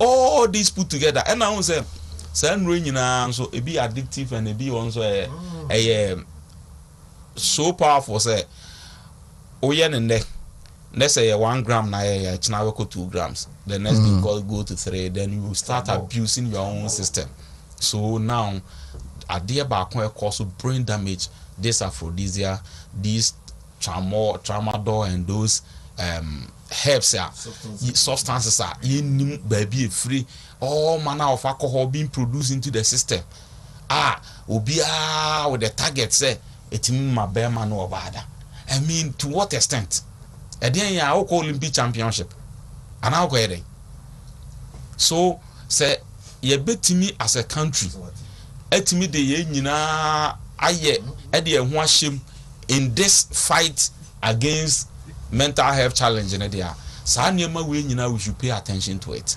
sa omo and de ka ne nam ne ade a obi wo ho a obebusa no masa FDA approval ye guso ayeye akakra bi meanwhile the name na moton and we don't have the fidelity of ade na woton no and its efficacy and this woton no wo konom amana shate kidney say kwako damage your brain say koye dem and most of the things enipa high no they use these hard substances like condensed Indian hemp and all that and they are so powerful say it box into your brain. Because if the brain is not touched, you will not be high. Enti sa niema we esi ehwe na yetimi esi ano as a country ni nyina yetimi kaseti akutia say eniema a ekoso no is becoming one too many. Say obia ton edru irrespective of edru no whether it has been tested, approved or not. Na standard authority no so omo apo game enti nipa ye nam kwa so omo ni task force bia on betimi a two car at random to say the DVL and the customs say na ishiawa, then they check your car whether it is custom or not no omutimi check no ade FDA fo ntimi nya task force bia omo nam kebe pese obeduru ono na nkwahia ka bi no obisa no FDA license when approve where you and your man out, then you arrest the person, you check the item now autono. No more testing, the results, no more publish it. I'm an about one thing. Among for whom the people are using means to abuse the human system to make money. Among for people will set up. There's no way somebody like me I'll go to who be out on a draw okay man now could be anything evidential say to me and the effect on the human system apply to my body. It cannot be possible. But there are gullible people out there SSR and the state should be able to protect them. And this is where a mental health challenge. Every country be a very big problem for them. And the kind of money the advanced countries they pump into that sector to make sure say those people who are mentally challenged are living some meaningful life because our human dignity according to our constitution is inviolable. And this nipa bia yetimi bre wase by virtue of said the what either by your sex, your creed, your orientation or whatever. And this nipa na nya adwene mu hawunti na what said me and free gata mu na die or wutimi yi ne ho no de na mabonten just say it is not dignified and yeah are human dignity according to our constitution no I say ye obia nipa bia article 15 of our constitution we should have a decent living at least say yetimi as a country etimi nya mental homes for every district na your mental home na even child panel cry intimi nya na eden yakope mental home because children panel are normally there ka foster homes are ebetimi ahwe nkura kura eba omo de umunya nse no enka no cry ebetimi no cry has been a challenge. So social welfare has a big problem in this country with respect to financial challenges. Okay. Dr. Arima, from the Electoral Commission, no Ghana card, no votes. Thank you. Adewe na minority for no can wasem omo consent. We are at the honorable community judge upon declaration of intent not to someone.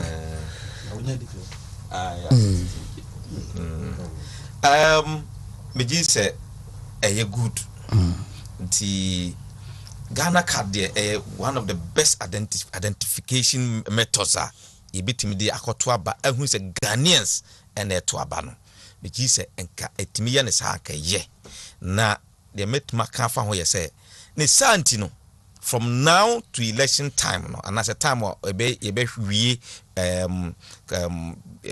name writing of names electoral commission compile electorate no also bia nya ne Ghana card eno de say timba ne sa de a ene I will say that is the best ekoto aba wie a ebe hu say in fact Ghana for na ekoto aba because yenim kan se mre bia atwam ye beto aba we na yeso to go for na ye do mo ba kwaka bibia na asema ba lockdown we ba yi minim hawa and easy for o money break pa because of border ye cross ye Cote d'Ivoire border na me catch se ka 2020 se kanya border no na ye cross a enka be hu papa ka be hu yiye enenti no sa border no a e cross na boa ampipi aban sa muguso no say ya bie the next a year betima boa be block to go for from coming to a vote in Ghana be block Burkina Faso from coming to vote in Ghana be block for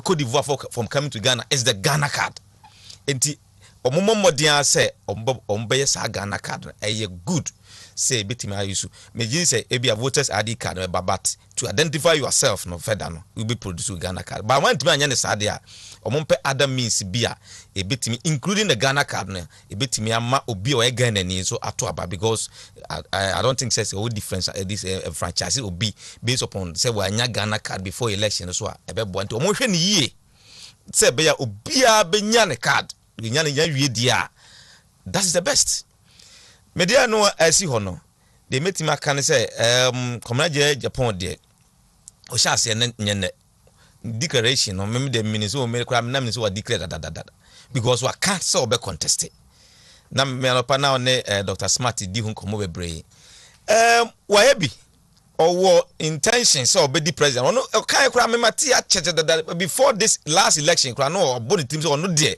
onya Ghana president obedi na delegates ne etusu nipa obia be declare so opeso odi amampanyini and so delegates no kwhia no mo hwehwehwe mu na so moto aba de be yi na ba no na anyina so support no na obedi because that man is a good man, he's a strong man despite say okoye general secretary no enema sisi ye ne enema tototo no no excuse so ama o timi kire say enema na buy na free no there na so was how you need to clear the air say in fact na ne nsa ho nye fi was asem na see ye na ema yi ni free so as general secretary no wotimi clear no ye na man for tene that's still see the ye there then the chances no betima open up say be ya obetimi a convince delegates no matter abama no but for now there this election na ye 2024 there me nyini say community Japan ne dia so debi be obetima ba next time so nyini pi enti next time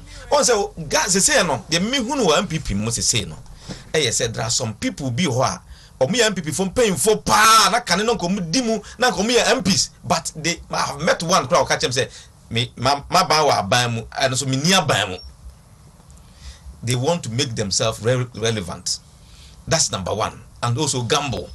You know, me omo no set no there me give say about on there presidential candidate na two people and I say yeah na me there two people no so say come to pair ka best Dr. Baumia Alanche Martin so we me no to me pair na ka back complete ye ko wini na me give say obi ka say na ho na nye president me there ka Alan onye president onye vice nti ko ye o vice Baumia na succession plan no ye building is because me nyini say e ko to abai na e mo ko pair say vice president is and vice obi I don't think say that's good and he say ono no timi wie na Alan so head nyini bi o so na age cause but we share the structure and the stage and am be say o betimi live more than next 10 years now we strong and why can't he be a vice now next time no near moving to the and can be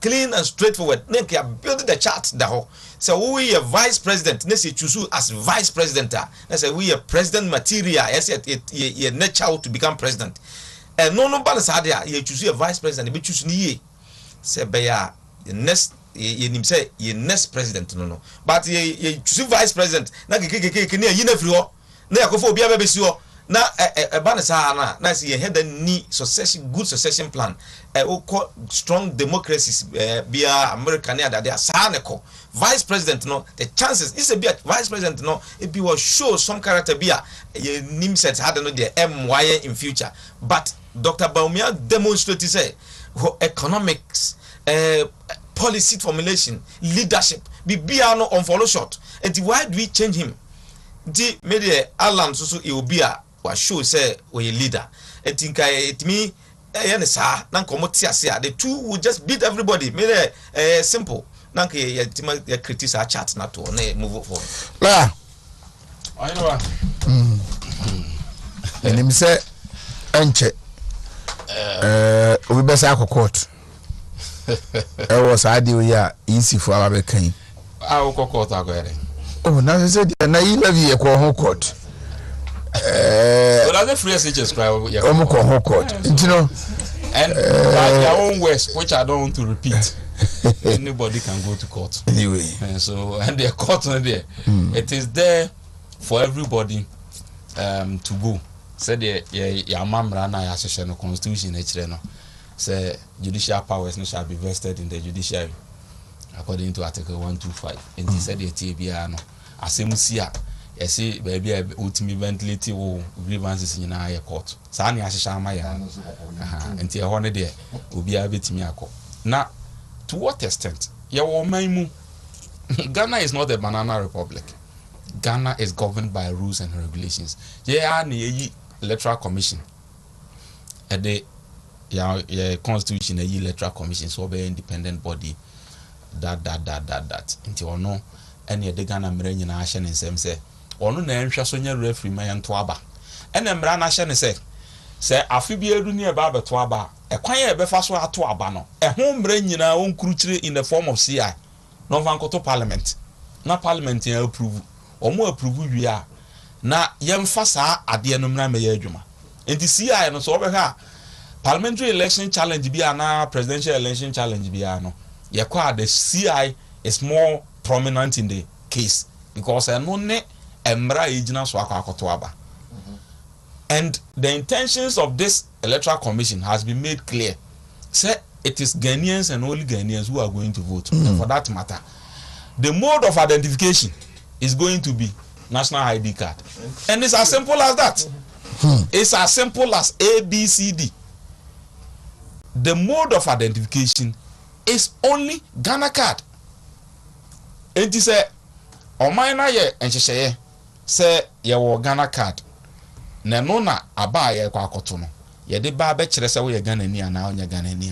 Now the attention and all the focus must be on the National Identification Authority. And if I were a minority, enka enye isi na mene be twen say ida say ye be Ghana card ye be pena na ye mpene. De enke be ye say yenko ida challenges nti enipa bi nya Ghana card and now they feel say those challenges no na emma enipa bi ntimi nya Ghana card before the time, then we address that as a country. And once you call ya who say Ghana card no every district be am one office na am no mutimi ye cars ni be 100 cars per day. Now nipa so a queue per cars no they are more than 100, and looking at the time frame no enuro na nipa bebre nya nti ene mu mie 2 offices in the district or constituency. Said the be ya nipa dodo no betimi ana say one office kra na mu beef up the machines no muntimi enye no more. These are the conversations we should be having. And you make pina na me pina because man na etim no. Say card obi aba pina. And then come nka nim de mepe. Enka de card obi aba pina ne de on pina de but eye mra ene ye de be ye adwuma. Enye de wo pe somebody's wish, somebody's interest, somebody's bibi na ye de be ye adwuma. Ye de mra na ya hyehyɛ ama ye ho na ye de ye adwuma. And one of which is going to be CI mo Parliament here na moko pass you. Ajatum say the only mode of identification is Ghana card.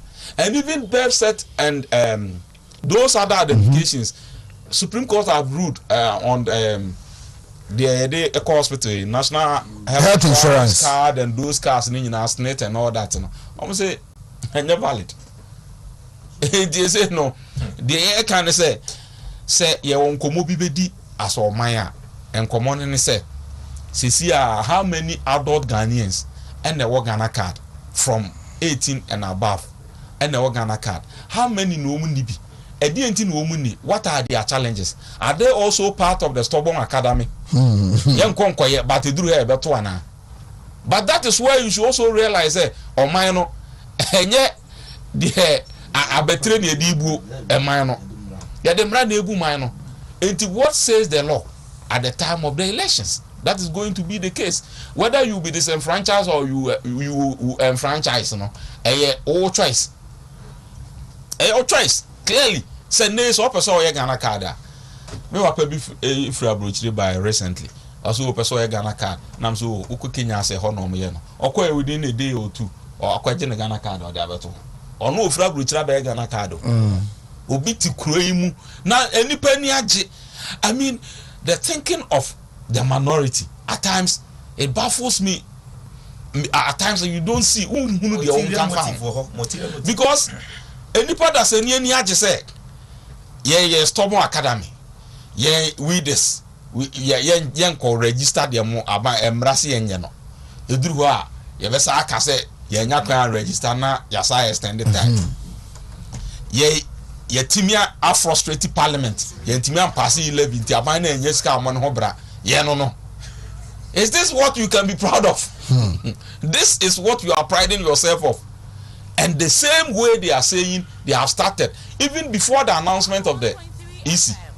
Now my has say can say yeah say yanya nintie say EC person the way, and surely if that is the what EC wants to do, he will do, because EC and you be a independent body or the nemra na adwuma so wo anobi anunti and IPAC very important say we number kwa atum, and now NDC is refusing to go to IPAC. You caught near Kwadwene who we, and they should remember said they are not the only political party in Ghana. We have so many other political parties. And tomorrow, there will be nothing for you to do. IPAC they don't go. The last time EC spoke, NDC have withdrawn themselves from IPAC. Enti eso omoko na mo kire mo adwen na Ghana card no say mo challenges bi wo ho a yendi sa ankomo no na yenyina nsisi na obi a opesa onya Ghana card or Ghana hade onya bi. And in any case Ghana card na nya force. It's by choice. Anybody can decide say won kwaje Ghana card or tin baby, and they will be antimi for so and emra bi antia na mum de Ghana card ye de uni Ghana card ni bi ahun so ntimi nya bi. You should understand that. As simple as that. Enti kikiri na omo ye ne de da omo ase na mum omo nka hu so omo an de mra na ebu ye nua engineer Kwabena J Japan joining the race. Very fantastic man, and you see very interesting. Say you a lot more people are more interested to become president of this country. Na emum party no and she mu said the embrabi e see any pedun so adani ye 2007 at the opposition no. We don't want to witness that thing again.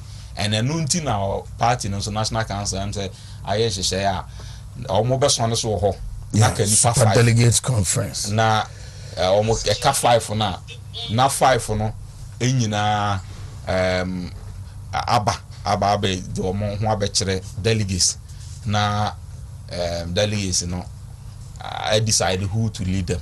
But I can assure you MPP delegates I don't think Safino on before on my being.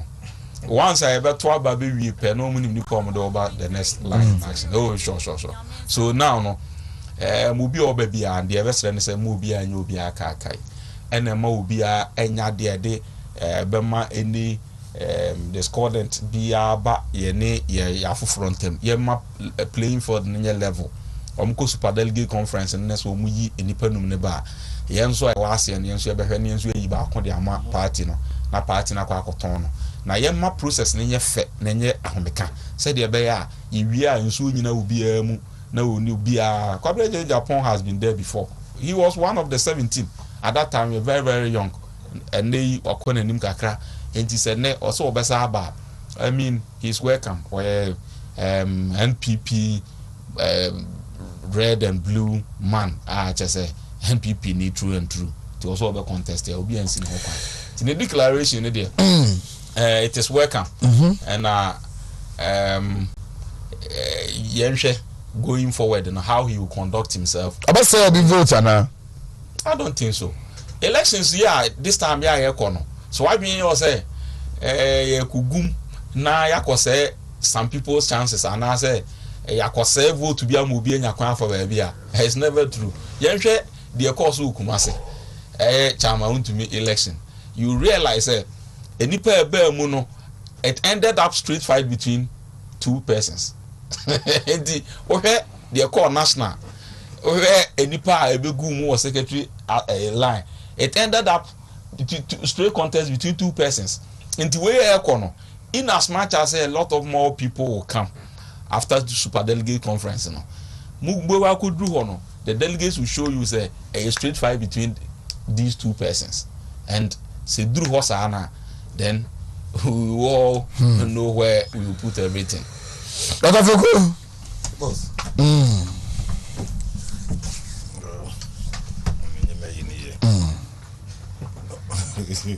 okay What you're talking about? Electoral Commission, Ghana card, no Ghana card, no votes. Also, Ghana card in Kiabraham. At a point in time, NDC time, started a Ghana card. When we see a Kosan alliance, Kwaji Nkrata, we good them say, Kosan with the open person, though. You could sound like what Jim Krata be good, them San Krata made a card. Up to now, San Krata and a card. They had opportunity. They had all the opportunity, but Nipani Bioha, when they benefit from illegality, and as a near mine, you know, benefit here, will be defend this animal every day. That has been the problem. So, it's neither here nor there. And your Ghana card, they got to about, but because you say, Unkuta Ghana card, on your Ghana knee. That's the implication. On Casa Ghana card, Nkwani did to Abasa on Kutona Kotobo. Was so cool a Ghana near an ultimate to Abba. I dear bet sell your Ghana in Sukuta Ghana card. Untimika say, Gisukuta Ghana passport. Ghana passport, me petini, but Minkasa Mikobe be a mini passport. But I'm saying your Ghana need, dear. They be prove one me say me Ghana need. And say Minkuta Ghana card. They be prove met me to about say me were 18 years and above, sound mind Minkuta Ghana card. Into that Ghana card never be universal set. After the universal set, we get a subset. The subset in any more motuaba. So it's as simple as that. So take ye and Mrofodo to aba. What's some say attendance no? On but to be at 32%, 1%. As Mrofodo mon to aba. Yes, I net you. Omu uses our population kuta card the 18 years and above. It be 20 million. Ne mu 3 million pen koto abano because that time we eligible meso koto abano. You take it from the bigger picture nimu. It was a emra no bon say omo ye 18 and above no. You bet me nipa bia more than 14 million. Yen to aban we no number to aban ni bia 8.9 million. So this is me borrow a Chairman Wontumi bro for is negotiable. Non-negotiable. Obia timi. Obia fan all the court Supreme Court akwa the court who is Ghana for time akwa. They hear ne say omo tena ho ma binum two omo for say mo ko register Ghana card omo G2 mo no. Now they are facing the rough. But there's still a chance of moving money. Chance in any so Mudimrika Kosan line. Ghana card no acquisition no enye event to it's a process. Anytime you attain the age of Magic Ghana card, you walk in there with all the necessary documents, supporting documents, you get a Ghana card. It's free. Let me just say, Ghana card na man for Rashid Neno, and unfortunately, and SIM card registration be and a man for Dimri Kekiti. SIM card registration if you know here Ghana card. At appropriate time, you walk to the normal place where you're supposed to go with your all the necessary documents. Na yi omo Ghana for na free. Ya tranga say na population census so say nyamai.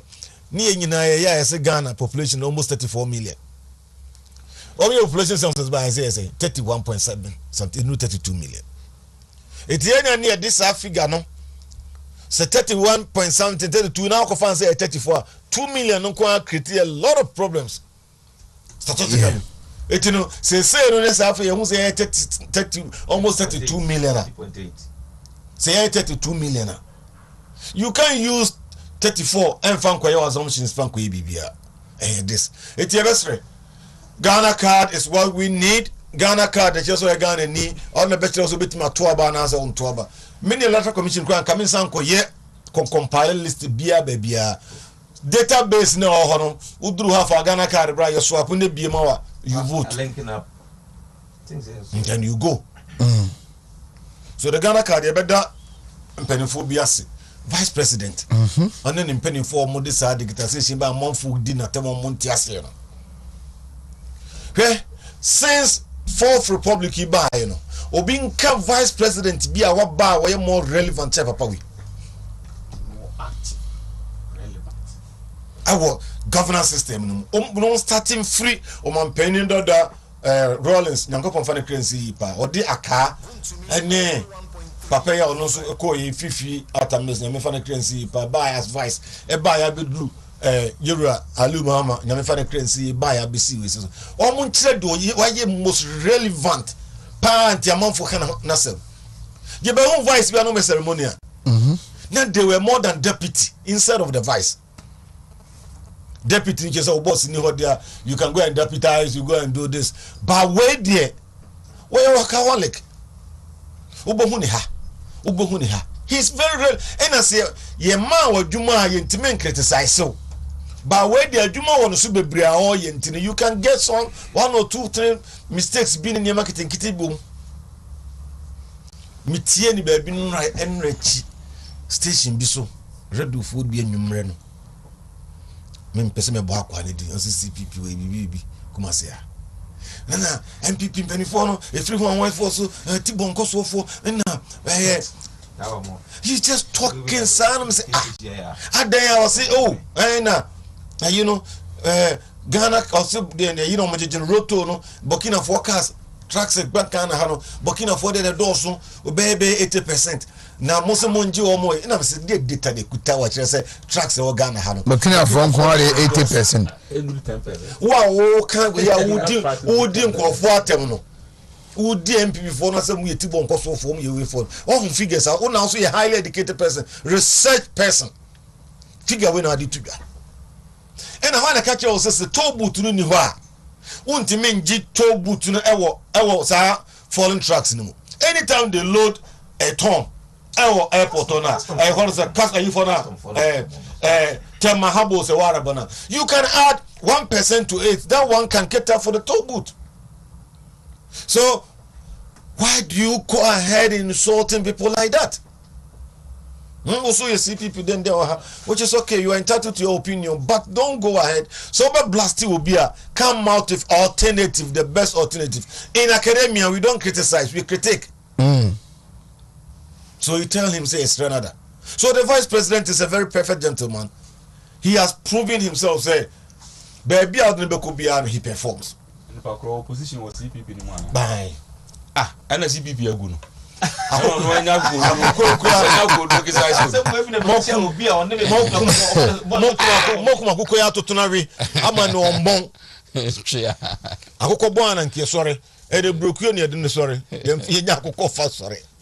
You understand? So the person say the vice he has done a lot and is continuing doing a lot.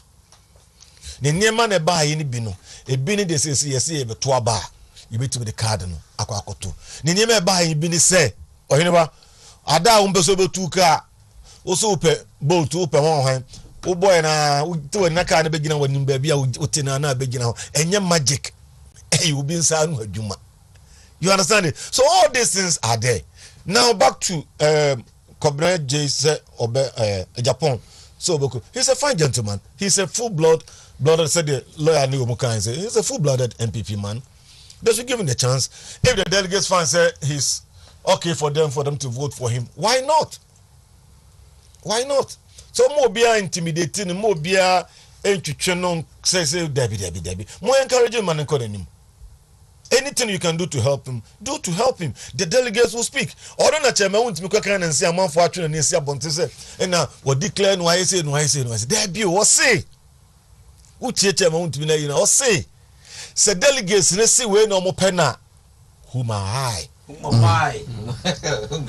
Oh, make us say chinchina with you. What's it there? No more pedia. No, that's all. What the man is very wisdom person. What someone walking in our car, what the conditional way na to. So when I'm up dia, many me demo ni mo. And na more party no small mo dia. So mo pay air. Miss me pay no because me I can't deviate from that. And no make you say ko beti me dia. Ono no see hina. Kodo papa. Kodne papa. Eba be flag bearer. But no see hina. Or no one vote ain't me win elections Emma Ghana. But mo na bet ma win elections. Mo se mo pe why. Se mo pe we dia. E peni bia. So man for antwena no ensi. Obi anko the way the mode or the communicate. Or no be na friends you reckon in Japan. Sometimes when he talks it be no for the different, it be far away. or political party man nipa bebree wo divergent way have a big stomach to swallow and also to take saa nyama nyina obi anko ne kwan fa so kana e kana asem nyamesam kra ye kan say o ka science and token be boss science and token na okay won say so from penifo bebree na e ba ho the over multi-podium the way of communication is different from the rest. Don't just say we need nyadi and say we need yadi. Find ways and means to synthesize this and absorb the one that you think you can absorb. Men have grown to such levels. It's difficult for me to tell lawyers to say lawyer saving producer. No. Me no nyadi you know. And that doesn't mean that you are not good. You are okay, but at this point in time, ye ko ejoso oso ye mfa tech nkomesi debi media mefa ahoma so na akopia ho a so be it nti ebesre ye nya botre ne ye ntie obia num asem ye nsuolo obia de na wo ye de ope ko ya mose delegates a moskan say fear delegates na se for mo ye papa for omo so omo dwene. It is all now the buyer now feel now ya no see mukra munyina mepe munyina by hand and TV ne so. I know how come by master yi atwa kwa anwa. O pie free onipa pie free ho ba okuta TV miero ntoma ne nema so so no. Ebi nya miensa wo mom timpi o mukase yi no oji ha no aji ne sika aka ho ne bobo ne bo. Okowura dem on okoto na ba nyesa na ti. So me it's not here no there but David Manusi says, "More selected and more choose. You are not choosing anybody to come and compete with MPP. You are choosing somebody to go and compete presidential, to go and compete with NDC and Omampendera Mahama. And Nicole, so select a winnable candidate, somebody who can help you win. Sign a binum koto to aba primaries.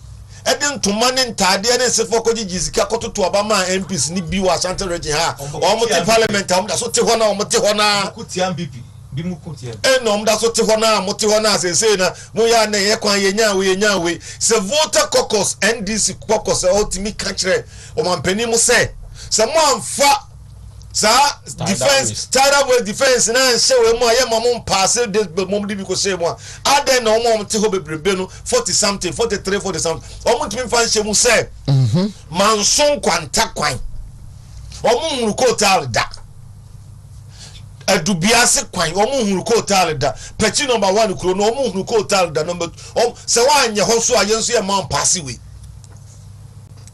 se MP4 na MPP4 are they disappointing us 100%. Oh, that will be difficult for them to do for their own government. But then, no.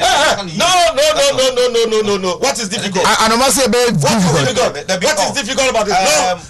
No. This is not negotiable. What is difficult about this? The bottom line is say, oh, abase yentu abama obiem.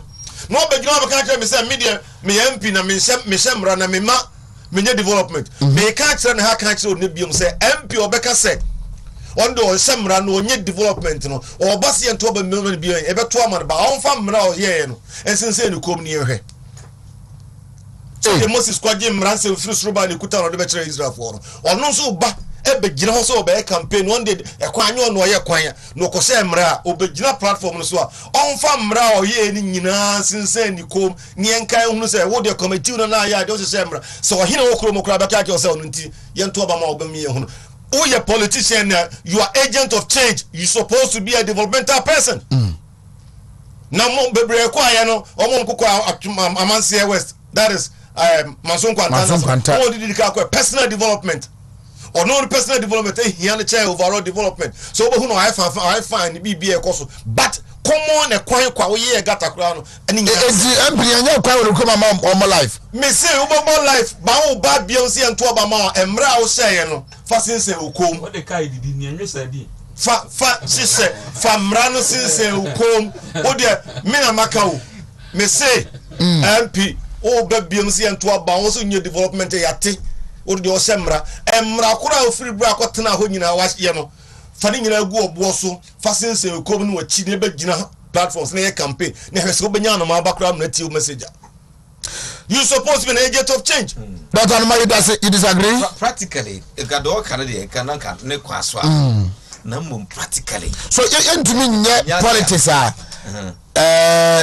people in government will disagree with government or hold the government accountable. So sideways a bit me see na yes parliament we are near Kutano. Why? Because says government we ni parliament and sex MPs no echo standing against the government this way. The government it is not standing against the government too. Yeah. It is putting the government on its toes to do what it is supposed to do. But budget there, budget. Budget ya wo MP no. Wo na say o kasa na wo lobby. Say be ya quite say be ya twa sika to e be ya akwan. Aba no so ba be kire akwan a obeye in the year. Obobo akwan bebre so. Enti say o budget mu a. So you be budget presentation. Yes. Then the minority rise up. Yeah. And say kita sea defense. Tidal waves once and some no. Some more locate sika anko hono more. We will resist the approval of the budget. Yes. Then government goes back, do it, bring it to parliament. These MPs will be Ashanti region, those in northern region be abono. No so no okay. Yes, so these are critical things that we are looking for. Yeah. One function my say yes yeah. What makes it wrong? In effect, the parliament na a budget no. In effect, the parliament. Na parliament na yele se Ghana de otumpo wana yede. No, make can say practically no. To budget no aye no. E executive. No the plans policy. The parliament na nya follow. To we are. Oh, na dem ye then this for there no. Political even no mo ye na ade no kra no na nka. Me de me bomb nsem mu pa. I don't know the woman ya de omo pe. But busa won say sika no omo ye sa. And it wasn't illegal. Oh, yeah, baby ababu ame. Busa won say emo ye no ko ending sa yi no mo kan sa scan akọ. They have made themselves. Yeah, but omo ye sa create chaos. But then with the money come. The point is say budget na ye wie dia ye na mo approve a eno na move for country forward. The next thing is for you to also lobby kwana you see e be ye no area no sika ye vote to ye no follow na ko say the and so make sure say better budget that's what you're talking about. Okay fine but make sure okay fine but this is not okay fine you make sure you are misadvising parliament. No. Okay, so wait. You made your point. From Brian. You see, it does appear they are speaking in the same language, though they are almost baby. Maybe anybody who agrees that we will hold the government into ransom at any point in time. Say more minority or majority, but at what point? The point at which you want to do that and the matter.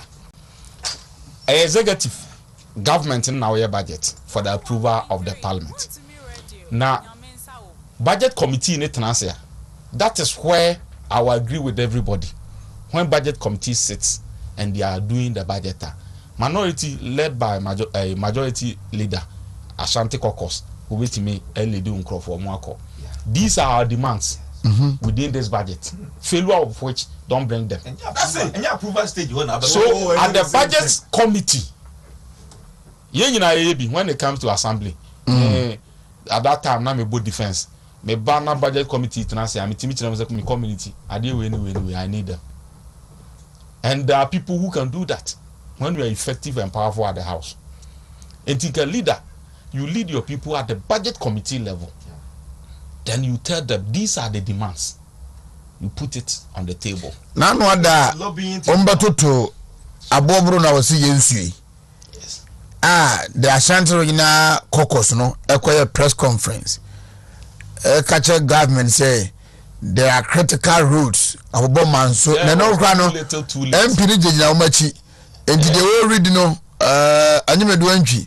It is a quadra so MBS quadra so no aka quadra so we say manso de bia no aka manso de bia we say atwumango be ja no aka it was hasty enti nanka before preparation of the budget no omu ntumi address president ka say ye be prepare budget name ye MPs from Ashanti region ye kai aban ni say when there make sure it is captured in budget kwapin say betu fi abom wansa now satan na will play out na ye too late sa press conference na me if I have my way ka omo manim e ba ye na during that press no come on go for trouble nti omu they are hypocrites and too little they are hypocrites and then na wo yenti na to now fi for bofu nti mo be bia be dada wo mo be dey for because you think that people have revolted against you nti wo ba ye no say wo be bibi ma manfo too late at the time I want government executive you go to the budget committee you push all your agenda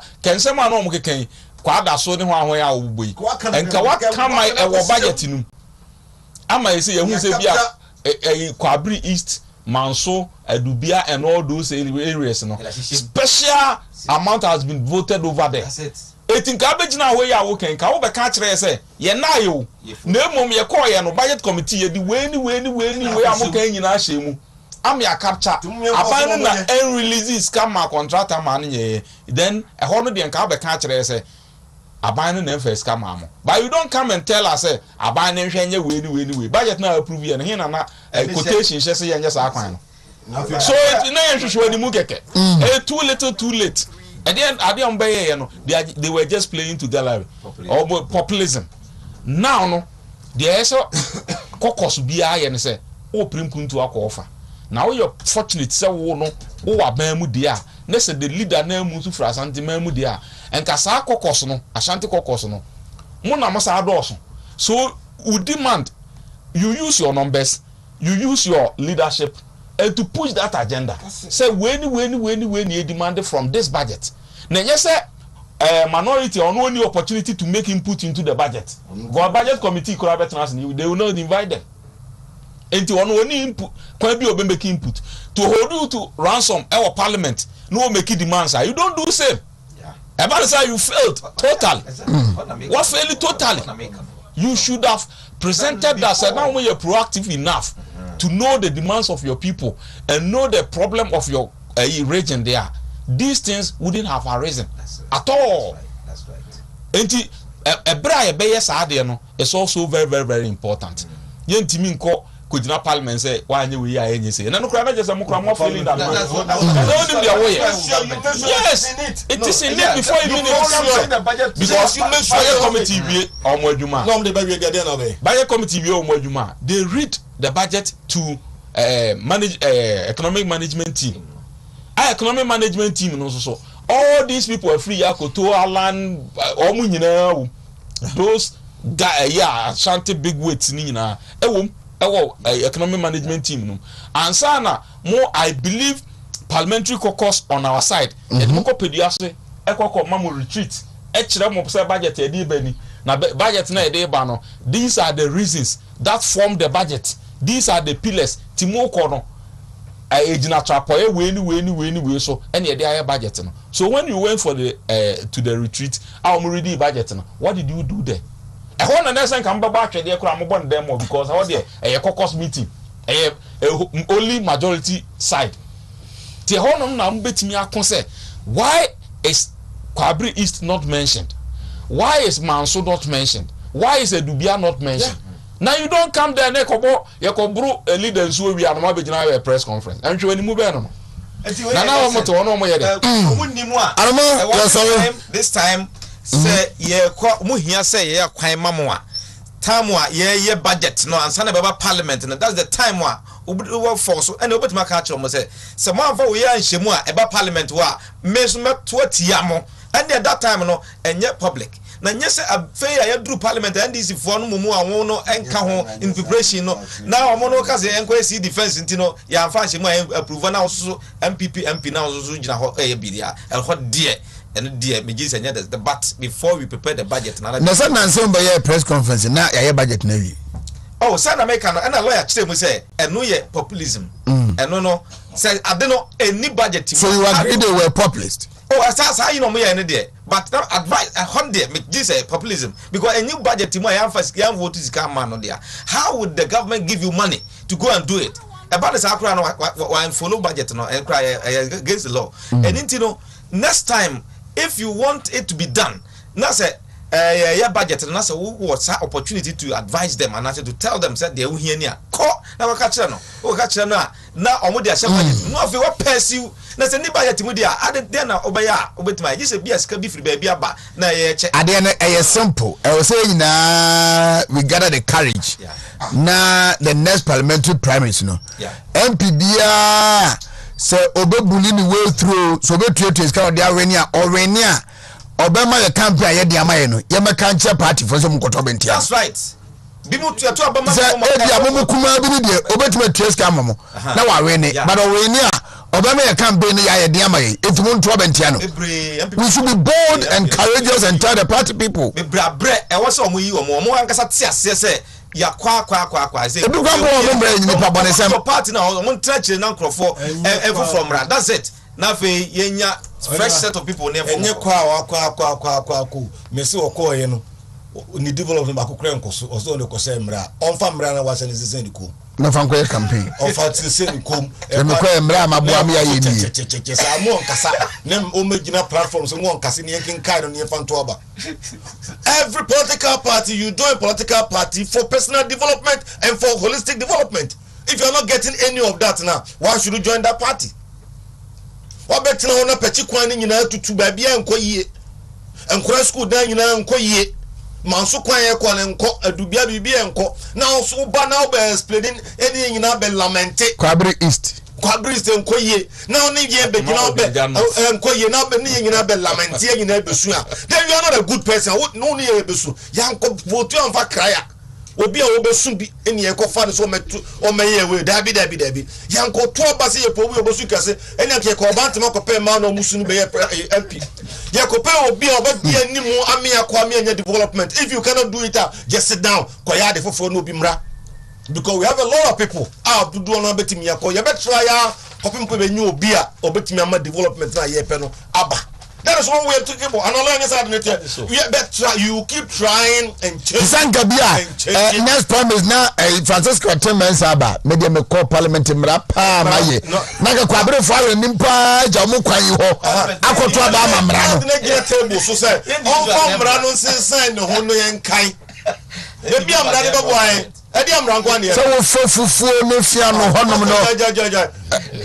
Komanso na me meet akogina ho media me ko ahwe me deputy minister na mrapa mabo me aye fasin se ukom ni emra na mini wa yen she fasin se ukom ni enkai se mra edia. You see the bottom line is on make development on ye hunu wontimi nya akona foforo be banso mra ono anya ye be pama kopum re benya obi obebo ma development aba yeah yes sir we try beginning na say for ma ke benya nkofu bi o developmental oriented people ebeba amenedi hwe tete ne kura na ahemfu di animu kwa akon na wanya ohene a akon no wote ase a we a you will not go mu kwa akon ambe lusu leadership ba ko pet mi change bibia so onye se ho anwa die ntina ukọ bekwai ne manso kwanta ne bosie omo ni jakobu ho ne bosie no masan ba ni atwuma kwa ngoma be bosie o David. Ye go kwan ni nyina so saa be wura nwa kwanta etra ne ho na asi e ko manso na enko biem omo gu afa ne se ya ko du Jacob sa tra ho na asi enko biem o de ba ha be wura dom na se ogusu nyina ba be wura makosi se omo nyina so semra senchire ho ayi ho na kroba ko tentinchire side ho ba bi de du ho na asi obi a semra onu wo semra ni bi ba san so abo ma development ba enti ko na foforo mra no semra no development mra. That's what we are looking out for. Obi anyo obi adom. On tena ho mayen kofa MP for me tena ho ma party ni nsofa biem. Party ane was strong majority. Kese pa mutu abeyo hede kosi ye. Ni nyina ye MP for ni bia omada. They seek their personal development more than at the expense of the rest. Etu wonya no ho ta. Obi onso wonya no ho ba wonya de. On tena se. Oya kwadiro. Onimu ye, onya akwadiro onimu ye. Incompetent. Onimu ye me ko kan kombo onimu ye enye ne fault onimu ye ena mo na kwatena ho onimu ye mo na mo se ha ne e ma ba wo na mo tio onimu ye wo mo anyo mo tio mo nim san ko fu be onimu ye onimu mo nyina be onimu ye o kasa kama obre ne ho ase onimu ye Who anymore? Yepa Kasakama, you be bonsa. Example, you're rough. Appointment gone on Wontumi. Me of us are Yamin Kill, I'll send a holiday. Yeah, there's one crying now. How much is the appointment to? Listen, the government MPP government must be interested in whoever contests in which constituency in the whole of the country.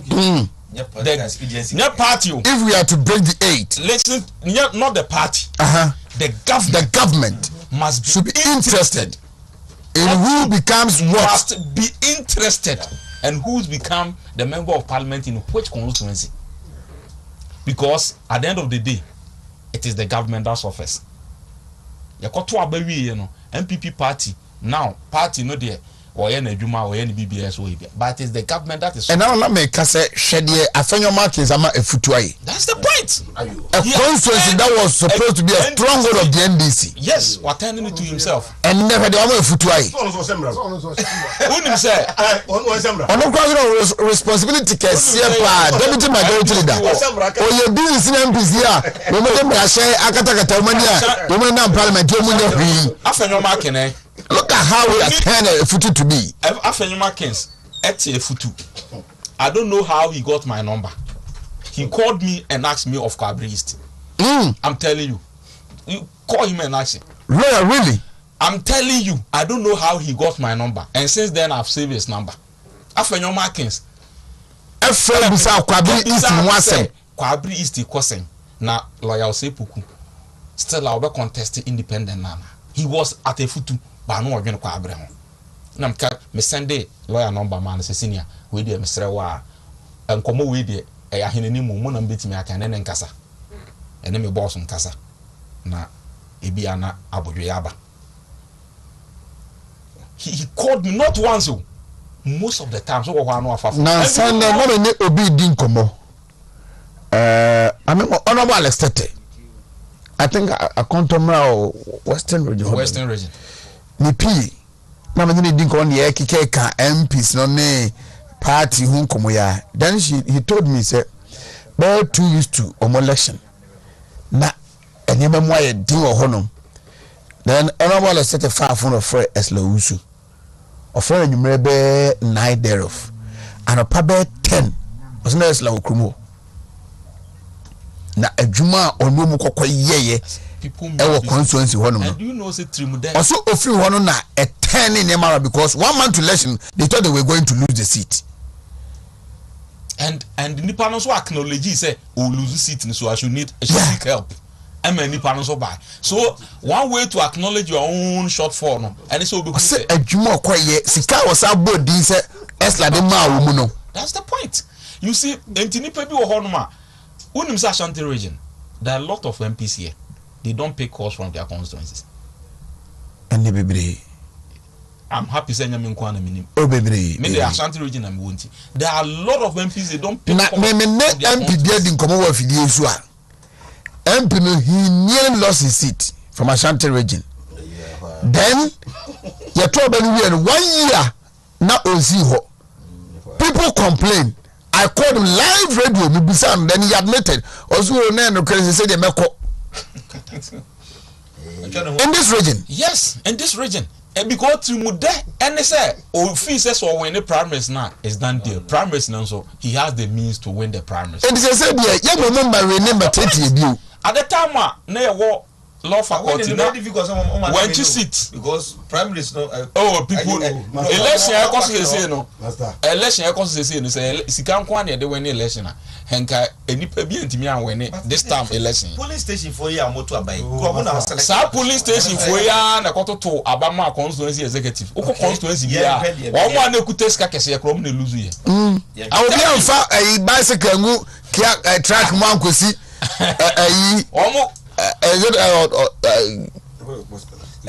focus enough, I send off. Because Osro said, I send off. One police station for on your board.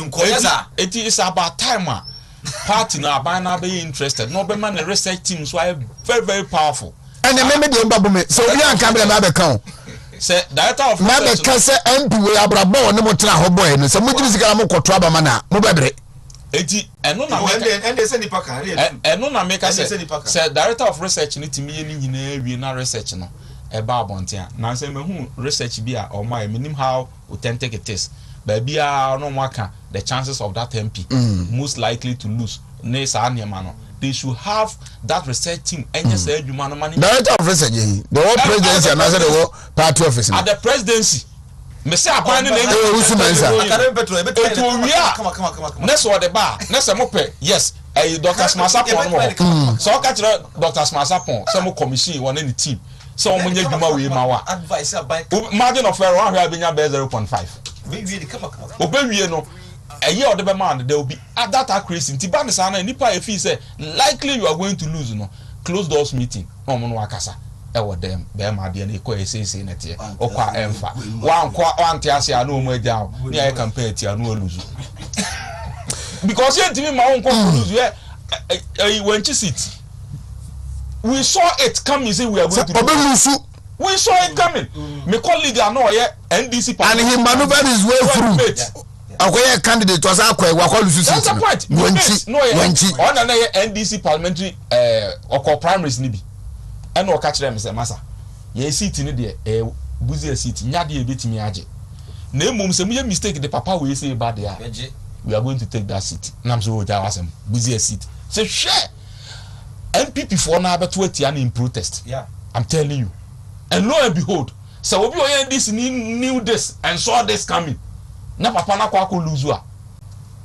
I must say, akwetia, they told you people say we change ya must say beto atia mo. Ampa yenti ni akwa change no, ni akwa lose seat no. And this is what we don't want to happen again. If the government must be interested and make sure say we be commission people to do this thorough research. Na academic patrons yi enso enfo omo de ba as backup omo de ba as backup na mo de ka ho a mo awie mo adwuma mo hunu nipa genuinely constituency bia okwa obetimi awene na not only primaries but can win the seat. When we get that person sir ebi where the person may be less resource the party must be able to resource those people. We have thousands and one of those people okwa where the so finest say NDC Nikra will vote for that person. Let's look for them. Ebi anasa nipa no resources nti ne bia wonti member.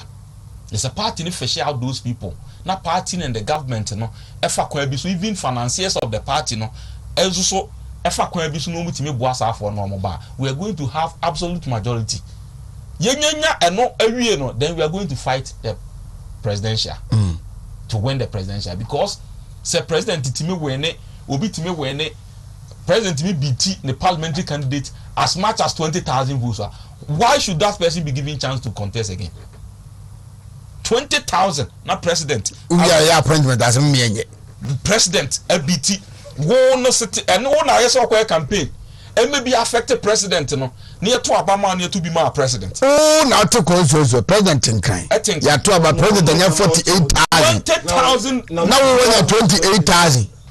How? Appointment as Obia president votes ABT by 10% of your votes. No, that person is a suspect.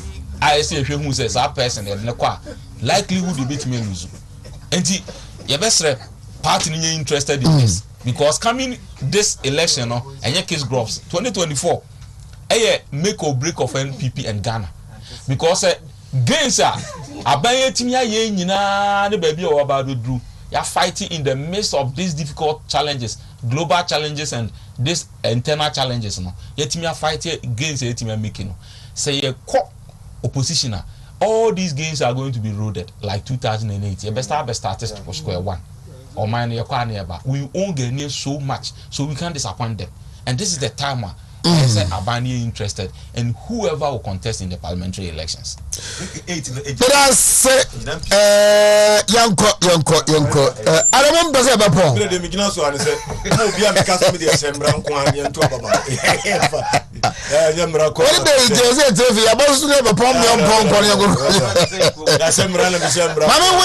Happy birthday, Vasti Owusu Jomo. And birthday. So happy birthday to you. We if Razak Abubakar, Subin Constituency Youth Organizer. Na osese the varsity is out na kuma so na saa na woda na kuma so. Enti happy birthday to you, Varsity Owusu Jomo. Live long, live in good health, live in strength, live in prosperity. Yako nyame adom achira yebeba abeto so DJ Ken Frankie is up next